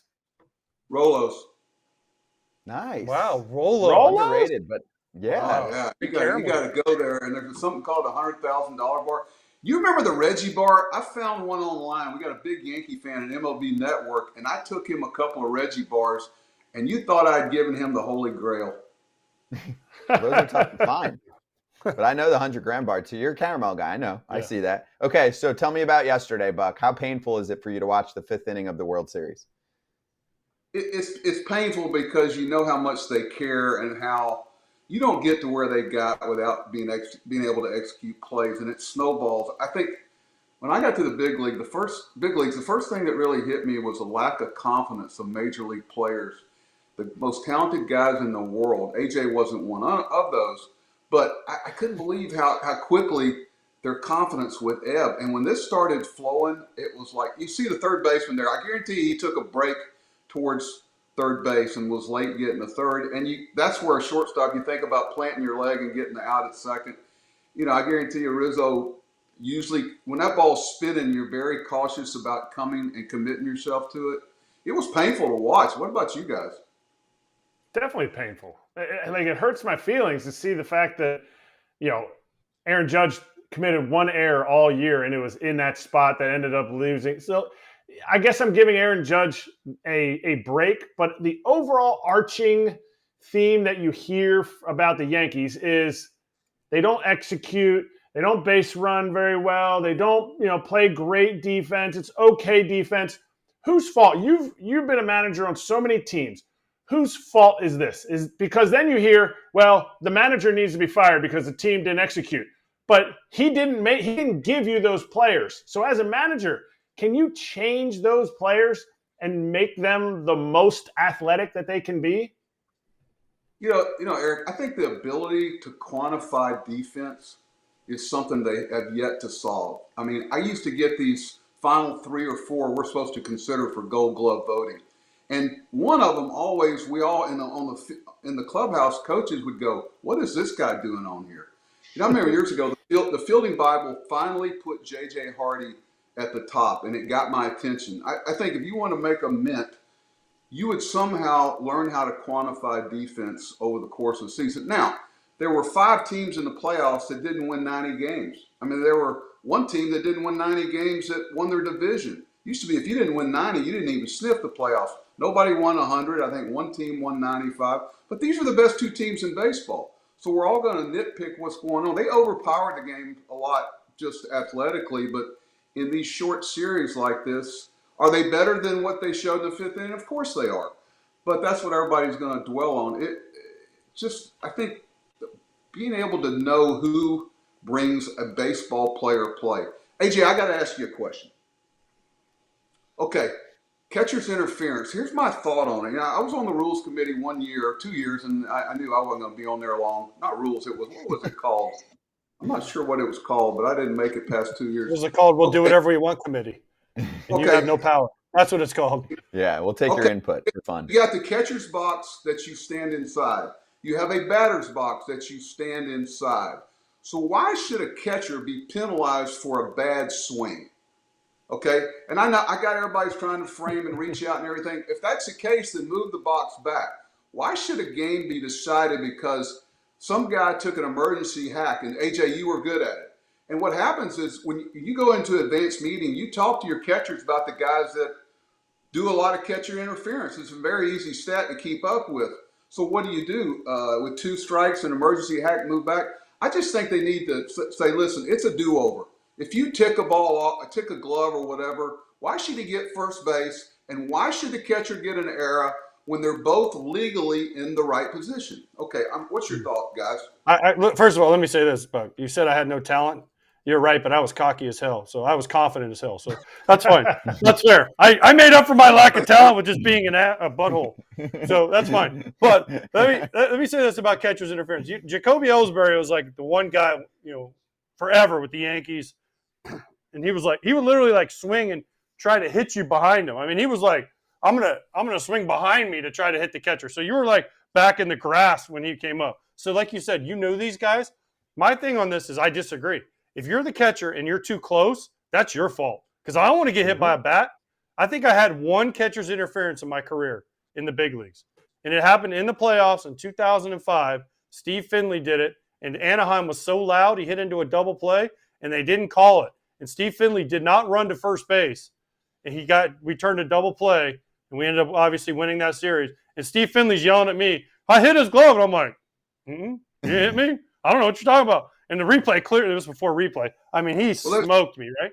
But I think if I'm close enough and the old rule was if I can reach out and touch the back knee of the hitter, that's where I need to be. These guys are so close now because they're trying to steal that low pitch that they're going to get hit, and everyone's willing to take the consequence of give them first or steal 3 or 4 pitches. I think it's a cat and mouse game, and Kratz played more recently than I did, but I mean, catcher's interference to me is on the catcher. You got to back up a little bit. Well, the umpires, let me say this. First of all, I didn't say you didn't have any talent. I think sometimes your personality masked how talented you were. How's that? Yeah. It's all part of the plan, Buck. Buck, I don't care if you what you say, Buck. It's all been said, and I'm just mad you never picked me to play for you. I don't understand what I did to you on a personal level that I never got to play for you. I tried. Trust me, I didn't have that type of power, but, it's one of those things where you may not particularly – I used to tell guys, well, don't look at him. Don't look at him. But you would love to have had him on your team. They go, look at that guy. I go, don't look at him. Why are you looking at him? And it's, hey, Erik, you and I both know that he was a good player. Yes, you know that. And you said what you said was you didn't lack confidence. You didn't say you lacked talent. He said you didn't lack confidence. Trust me, I could out-confident a peacock at times, even though it might have been false, but it was in there. I got some calls from people about with this pitching approach, why don't they do it during the regular season? And I try to tell them that you'd have to have a 20-man staff, and you would be carrying them on and off, and nobody's got that many options. And I think AJ, you just proved my point. But I keep trying to tell these guys, you can't. There's 4 times you manage. You manage in spring training a certain way. You manage the regular season a certain way. You manage in September a certain way, and then the playoffs roll around. There's a whole different sense of urgency. So a lot of things that play now, what people miss is the Dodgers are missing a couple of their big pieces in the pen, but they were so deep, so deep. Yeah, the Rays play this way the whole season. They just keep running dudes in and out of their AAA program and in and out of their Tommy John surgery program. Erik, you put somebody on that waiver list that has options, watch how quick that they get gobbled up. You got options? Come on. And then you as a manager, Buck, you're always calling them into the office, leaning back in your leather chairs like, hey, you know what? You pitched 56 pitches for us tonight. We'll see you in 10 days. Enjoy the bushes. Enjoy Durham. You know what? I used to tell the GMs and everything because somehow most of them weren't around. I've had some that would come down, but I'd go, when I get to deliver some good news, if it ever happens, like you made the team or whatever, can I please be there for that? Because it's about 9 to 1 the other way around in your job. You're firing people, but you're never hiring them. That's a tough role. All right, a tough. If you were Aaron Boone, if you were sitting in his shoes, would you have moved Aaron Judge to a different spot in the lineup? Even like flopped Juan Soto as his postseason just continued to struggle and continued to see those results. You would have considered it. You would have considered it. You're always trying to give somebody a new toy. Just a different look. Just something that looks like it's not Groundhog Day the next day. Oh, it'll just by metamorphosis or whatever they call it, it would just happen. Because, there's a sense of urgency. It worked out. I mean, gosh, we know that the last couple of games you could tell he was getting it going, but people don't realize that when pitching's on top of its game and hitters are on top of their game, usually pitchers win. The problem is this time of year, starting pitchers and relief pitchers are running out of bullets little by little. I mean, you guys know the last time you were 100% was when you got out of the car in spring training. And people that haven't played a game don't realize that you're just operating on different amounts of energy. But to answer your question, I probably would have left him alone. I was always a little – I know there must have been a good reason why Stanton wasn't – they want to do that left-right thing. When you got a guy like Stanton there, I was always kind of wondering what the thought was with Wells. I got another one for you, AJ. Go ahead. I'm waiting. I'm ready because you. I got one for you too coming. It's going to be a hard-hitting question. Good. Bring it on, young man. So you got first and second the other day, and Volpe steals third, right? And Wells is on first. At any point did you go, why aren't they attacking the trail runner here? You saw the overhead, and Wells was, he doesn't run particularly well, and he was a little late breaking at first. He's probably out by 2 feet at second base, but you know how you go out in front and you give up whether you're going the trail runner or the lead runner? I'm not sure if they ever did. There was not going to be any play at third base. You can see the third baseman where he's playing. Catchers hate making that throw to that third baseman on the run because guess who gets the error? You know, AJ. I was surprised that nobody even mentioned on the air or anything why they didn't attack the trail runner. I don't know. I think it surprised them. I think because they don't do this anymore, and everyone's so focused on the runner going to third that I think people forget the easier out actually is the back guy, because unless there's a sign, a sign that says double steal, whatever the sign may be, your maybe yours was like your little hand in your little pocket thing you had in your pants. I don't know, but unless you have that sign ready, people forget that's actually the easier out. So I don't know why. Scott, you realize that jealousy is a horrible emotion for AJ, isn't it? Hey, I am. No, it's okay. Buck, arm's length. I sit next to him every day. How far away he is. Every day. Buck, AJ, you know the story behind that pocket, don't you? Yeah. Yes, you told it to us on here. I thought. I think you did. I got to be careful. At my age, it was where you hid your cigarettes.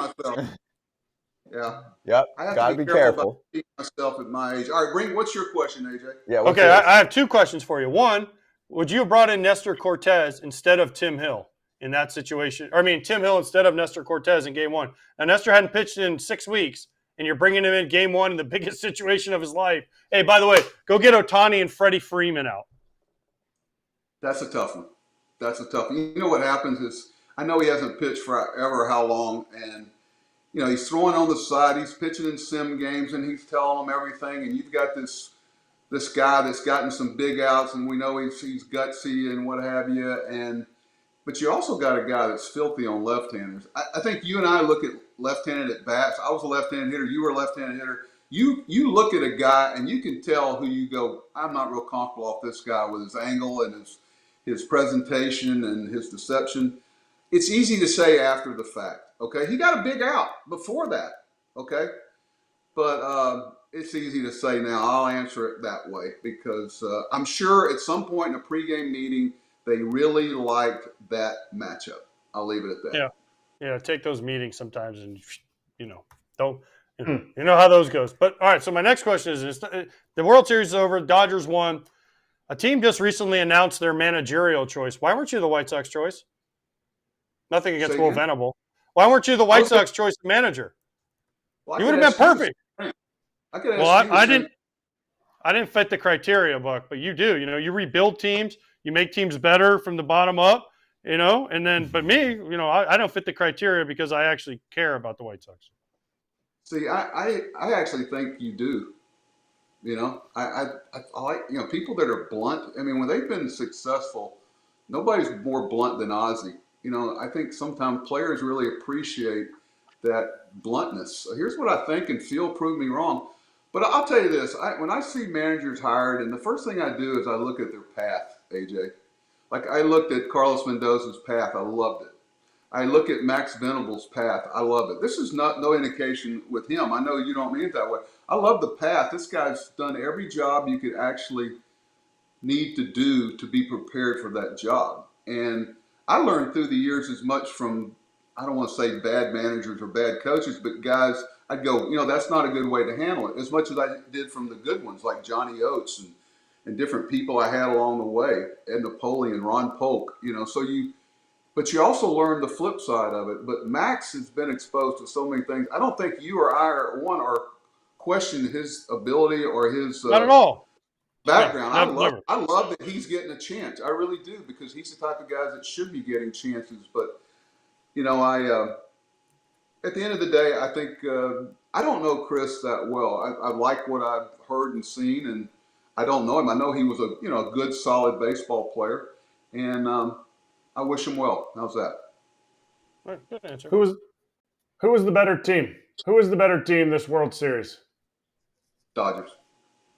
I just thought they were tighter. Eric, there's a certain, just sometimes you'll win games. You guys know it. You'll come in the locker room, you go, that's going to catch up with us. That's going to catch up. And you'll lose games, and it's just a fluke. You're better than that.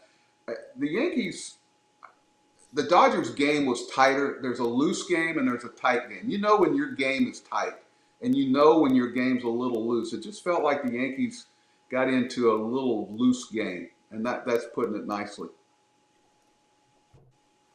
Hey, what do y'all Buck? think? Agreed. Yes. I'll also say this, Buck, about what you just said. When you have mistakes and you have holes in your game, and you know this, Kratzy knows this, they come up when the biggest pressure's on, right? If you have a guy that was a tipper as a pitcher in the World Series, guess what? It's going to be magnified because everyone's looking for it. If you have defensive problems or you have a hole in your game, guess what? Because everyone's ultra focused, those holes come out because the other team exposes them. And in this situation, the Dodgers were a better team, and they exposed the Yankees' miscues because they did exactly what the Yankees couldn't do: run the bases, make all the plays, hit home runs and get big hits, whatever it is. Your biggest weaknesses, they show up on the biggest stage. Yeah, that's there's the other thing that I put in front of the rules committee one time was, if you really want to get the true talent of a club and the right team win, you should play the World Series 7 games in a row with no off days. Now, nobody wants to travel to the West Coast. It won't happen. TV, I got it. But sometimes I wonder if they shouldn't have it like in Omaha, like they have the College World Series, and sit there in one place and play the game 7 days in a row. Make you use your 4th and 5th starter. Make you use your backup catcher per se. Make you use your 4th and 5th outfielder. Make you use all those things that allowed you to be successful during the season, because now you get a couple of hot starters. And that's why we acquired Schilling out in Arizona, because we knew if we got in the playoffs, Randy Johnson and Kurt Schilling, when their starts with the off days, you're world champions. And it ended up working out, obviously, after I left. I mean, what are your thoughts on that, guys? Buck, listen. If we played a 7-game series and Kratz was my backup, he wasn't sniffing the field unless something happened. Unless there was a double. I don't care if it was day game, night game, 2 day games in a row, night doubleheader, tripleheader. Kratz is the backup, wasn't sniffing the field in the World Series. So you wouldn't have your load managed in that 7 games?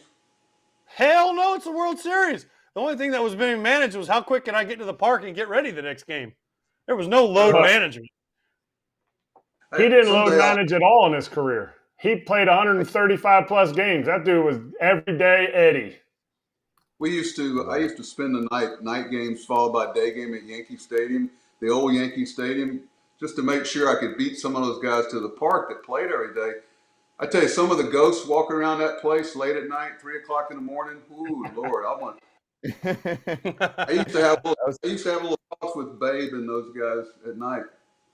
That was special. Hey, I got one more, then AJ's got one more. So you managed Pete Alonso, and he is a free agent this coming season. I know you don't know what's going on with negotiations, what's in their head and all of that, but do you think that the Mets should do everything they can to sign this man because of how he fits into what they're looking at in New York? Or do you think, with the GM and the way that he evaluates things, and he obviously does a very good job, David Stearns, he's had a lot of success. Do you think he maybe says, this is my line, otherwise Vientos is moving over to play first? I think a lot of it has to do, like, are you going to pursue Soto? Are you going to do this and that, whatever? And the owner has to answer those questions. And they've talked about this. I love Pete. Pete's got a good heart. Pete plays the game with his hair on fire. You want to piss Pete off, try to DH him. You got to tell him about a week in advance. He wants to be there for his team every day.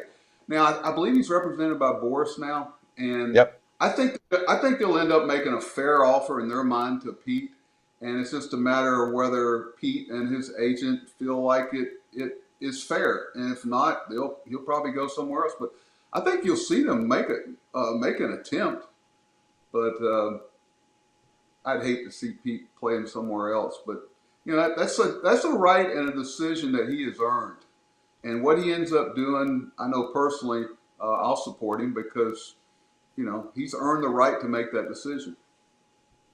You're right. All right. So let me ask this before we let you go.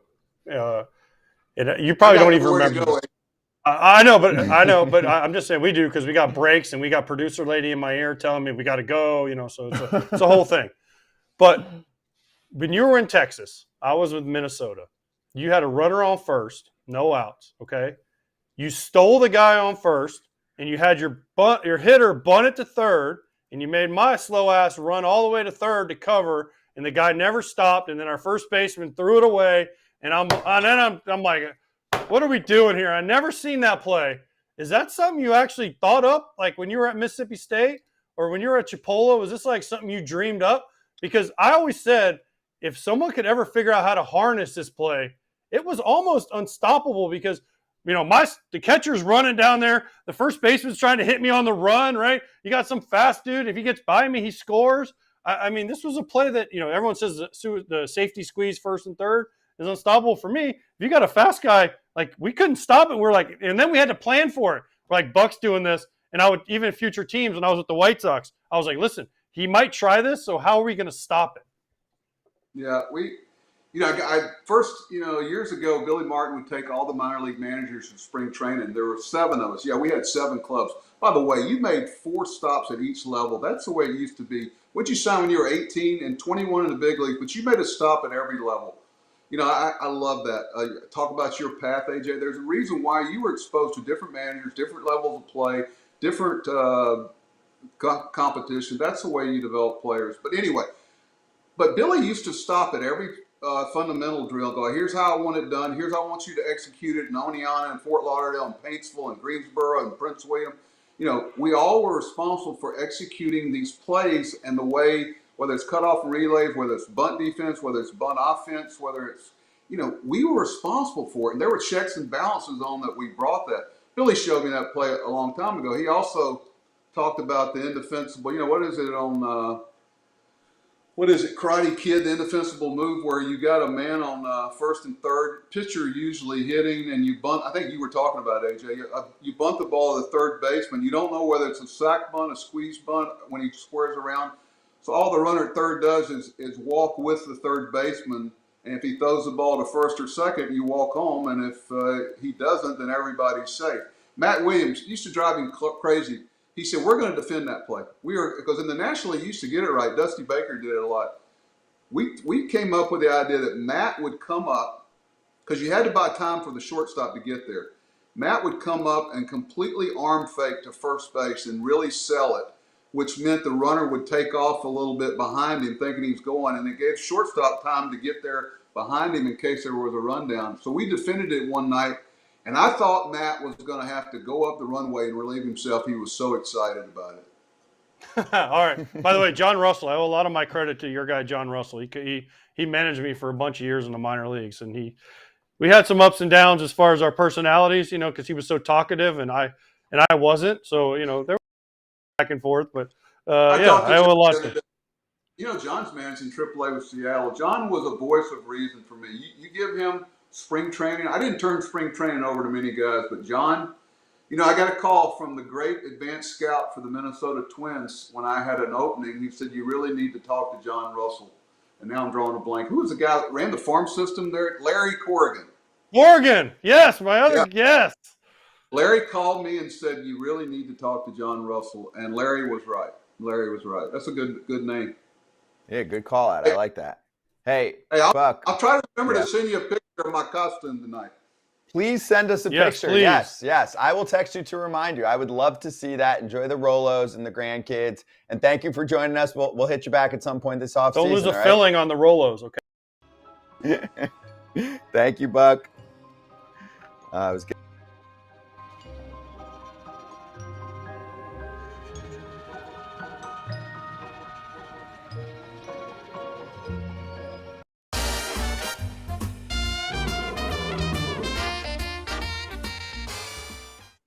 Oh my gosh, we're looking at how we did yesterday, and I guess I'll smile, but I'm really smiling because we have a new contender as part of our locks. And I'll get to that part. I know you're waiting for your flowers, but Mr. Clean has taken over Wednesday locks in a very creepy way. Do you see him there? I do, sadly. He looks like an evil scientist. You know what it looks like? It looks like the guy,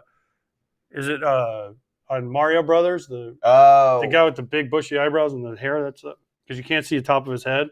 I forget what. I thought you were going to say Sonic. Sonic, the. There you go. Yes. Sonic. Sonic, the evil.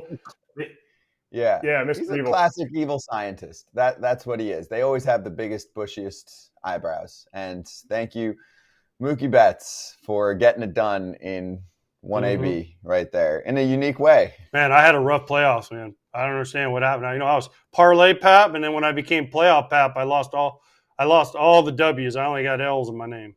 You? Yeah. You did well. I'm dressed up as Papelbon, you dumb. He's Papelbon. He's playing. He's role playing. Yeah, you know role playing. You love role playing. I have a good idea for role playing with an article I read. And I completely forgot that we had Buck on, and Buck went to state. He played at Mississippi State. At Mississippi State. Yeah, I forgot about that. How weird is that on the one day you're wearing Mississippi State? That's Buck. That was good. Great combo with Buck, though, by the way. And he's the best, by the way. Yeah, he remembers everything. There were so many times, and we told him this last time he was on, when we had Ozzie and Joey Cora, who then he had Joey Cora as their base coach.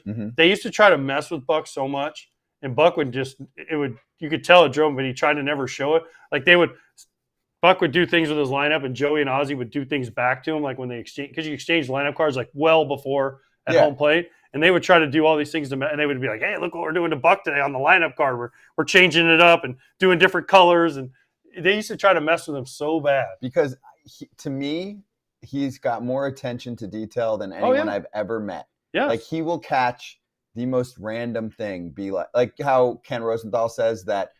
Most baseball players, like he'll see them and they'll be like, "Oh, did you get a manicure or did you get a haircut or whatever?" Buck's next level on that stuff. It'd be like they changed that one light at the spring training facility at that one backfield. yesterday. It was like a little bit more dim. So anyway, be right back.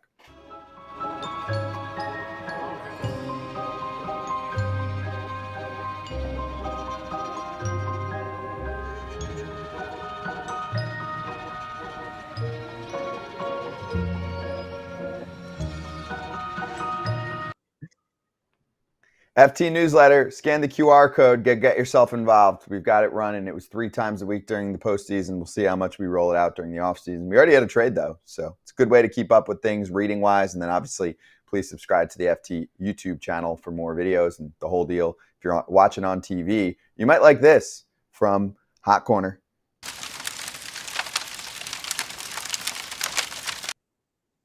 Mookie Betts didn't want to deal with it until after the series, but then he did give us an answer on the 2 bozos that tried to rip his arm off. Here's what he said.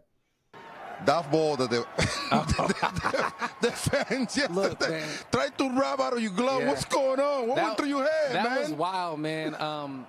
That was really wild. I've never experienced anything like that. I was telling my wife, that was like the second time in my life I've ever wanted to fight someone. But I get it, man. I get it. I don't know if he was trying to get the ball. I don't know what he was really trying to do.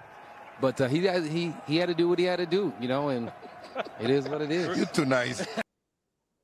He is. He's nice. And, yeah, we were joking before the show started. Wrong answers only. What was the other time that he wanted to fight someone? Someone, like, made him miss a 300-game bowling or something. How about when the Red Sox didn't think he was good enough to be a Red Sox and get paid what he's worth? It's fine. It worked out good for him. He's got 2 World Series and he got paid, so I think it worked out okay for old Mook. Yeah, Red Sox fans are not pleased with their It's when the Red Sox DFA'd me. That's when he wanted to swing on somebody from the front office. They were pissed. No, it was actually me.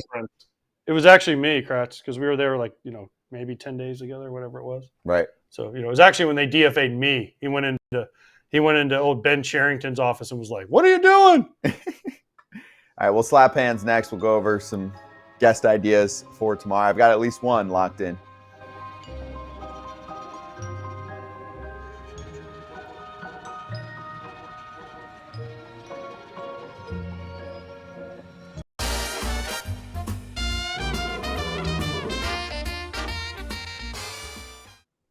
The king of October is not Jonathan Papelbon, but AJ Pierzynski, who is off today. But when he comes back on Monday, we can give him his crown.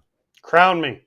If you want to crown their ass, crown them. So congratulations, the BetMGM. Look how much bigger winner. Mine is than Todd's. It's too. way That's bigger. Just amazing. Yeah, that's definitely going to be taken out of context too. That's good. So you want a little over $700? Oof. Man, I'm going to get dumped. All you guys were down. There was only one winner. What? Kratz, I guess, won. Kratz won. Yeah. But I had a big day yesterday. I mean, obviously I won with bets, but I had a big day. I picked whatever. I'm just going to brag about it. I picked Garrett Cole over 17.5 outs. Okay. And if you didn't catch, because I didn't want to say anything on the watch party, that's why I was like, you got to bring Cole back out. That was part of it, but I couldn't tell you why. But also you could have texted me. I could have. I would have been rooting for it. But I didn't know that. I had good money on that. I had 2 other locks. So I had bets, and then I had the Dodgers money line, which looked like a total L, obviously, early on. So I hit that. Because I was like, I could see Cole going deep because they need him regardless, but then the Dodgers finally getting maybe a little bit more to the Yanks bullpen, but the Yankees played like drunks. So anyway, if you'd like to get involved in basketball, football, hockey betting, the whole deal, bonus code is FOUL if you're new on BetMGM. Deposit at least $10 after you sign up. Place your first wager. Get up to $1,500 back in bonus bets if the bet loses. If that happens, your bonus bets will be available once your initial wager is settled. Gambling problem or concern, call 1-800-GAMBLER. We'll come back. We'll slap hands. Actually, also, I want to talk about this when we swing back. Retirements. Multiple. One is a shocker. Mm-hmm.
Wow, and there's more breaking news in the broadcast world, too. Bob Costas announces he's retiring as Major League Baseball play-by-play caller. That's broken by Andrew Marchand. I thought we already kind of knew that, though. Had a feeling, yeah. So now it's official, but he gets to break I think behind the the scenes, that was more of a thing, and this was kind of Bob's last year doing play-by-play stuff. It says even in the article, he vaguely insinuated this might be his final call toward the end of the broadcast. We're talking to John Smoltz tomorrow. He's going to join us, talk about the Fox broadcast and the Dodgers-Yanks action that went on. Retirements include Daniel Hudson, announced after yesterday's game. Top. Yeah, I mean, he went through it too. He had injuries all over his career. I think he was Kiermaier too, right? Kiermaier did too. I was going to give him love, but we've known already about Kiermaier. Plus, I am a little bit mad at him. I'll say it. I mean, we've asked him to come on. I've interviewed him plenty of times in life. I don't know why he said no, but I'm going to get a hold of him and say, Kevin, you need to come on the show. You're a nice man. What are you doing? And then lastly, this is the shocker. I saved this one for last. Alex Kirilloff. I don't get this one. Well, he said he's dealt with injuries and he just doesn't feel like he can do the 110% that he needs every day to get himself back on the field and feeling good. I mean, he had a miserable year just now. He was hurt and he only had 159 at bats. He was not very productive. This was a big prospect in the Twins organization. He was good in 2023. 270, 348 OBP, 445 slug, 116 OPS plus, but he's calling it a career after just a few seasons, 4 technically, the bigs. Remember, he made his debut in the postseason in, 2020? But he's only 26 years old. 26 years old. So I did send him a DM to see if we could get him on the show and talk to him about it. I said, I think it would be cool to hear your message regardless, but congrats still to his retirement. You did what many others wish they could do. Big leaguer.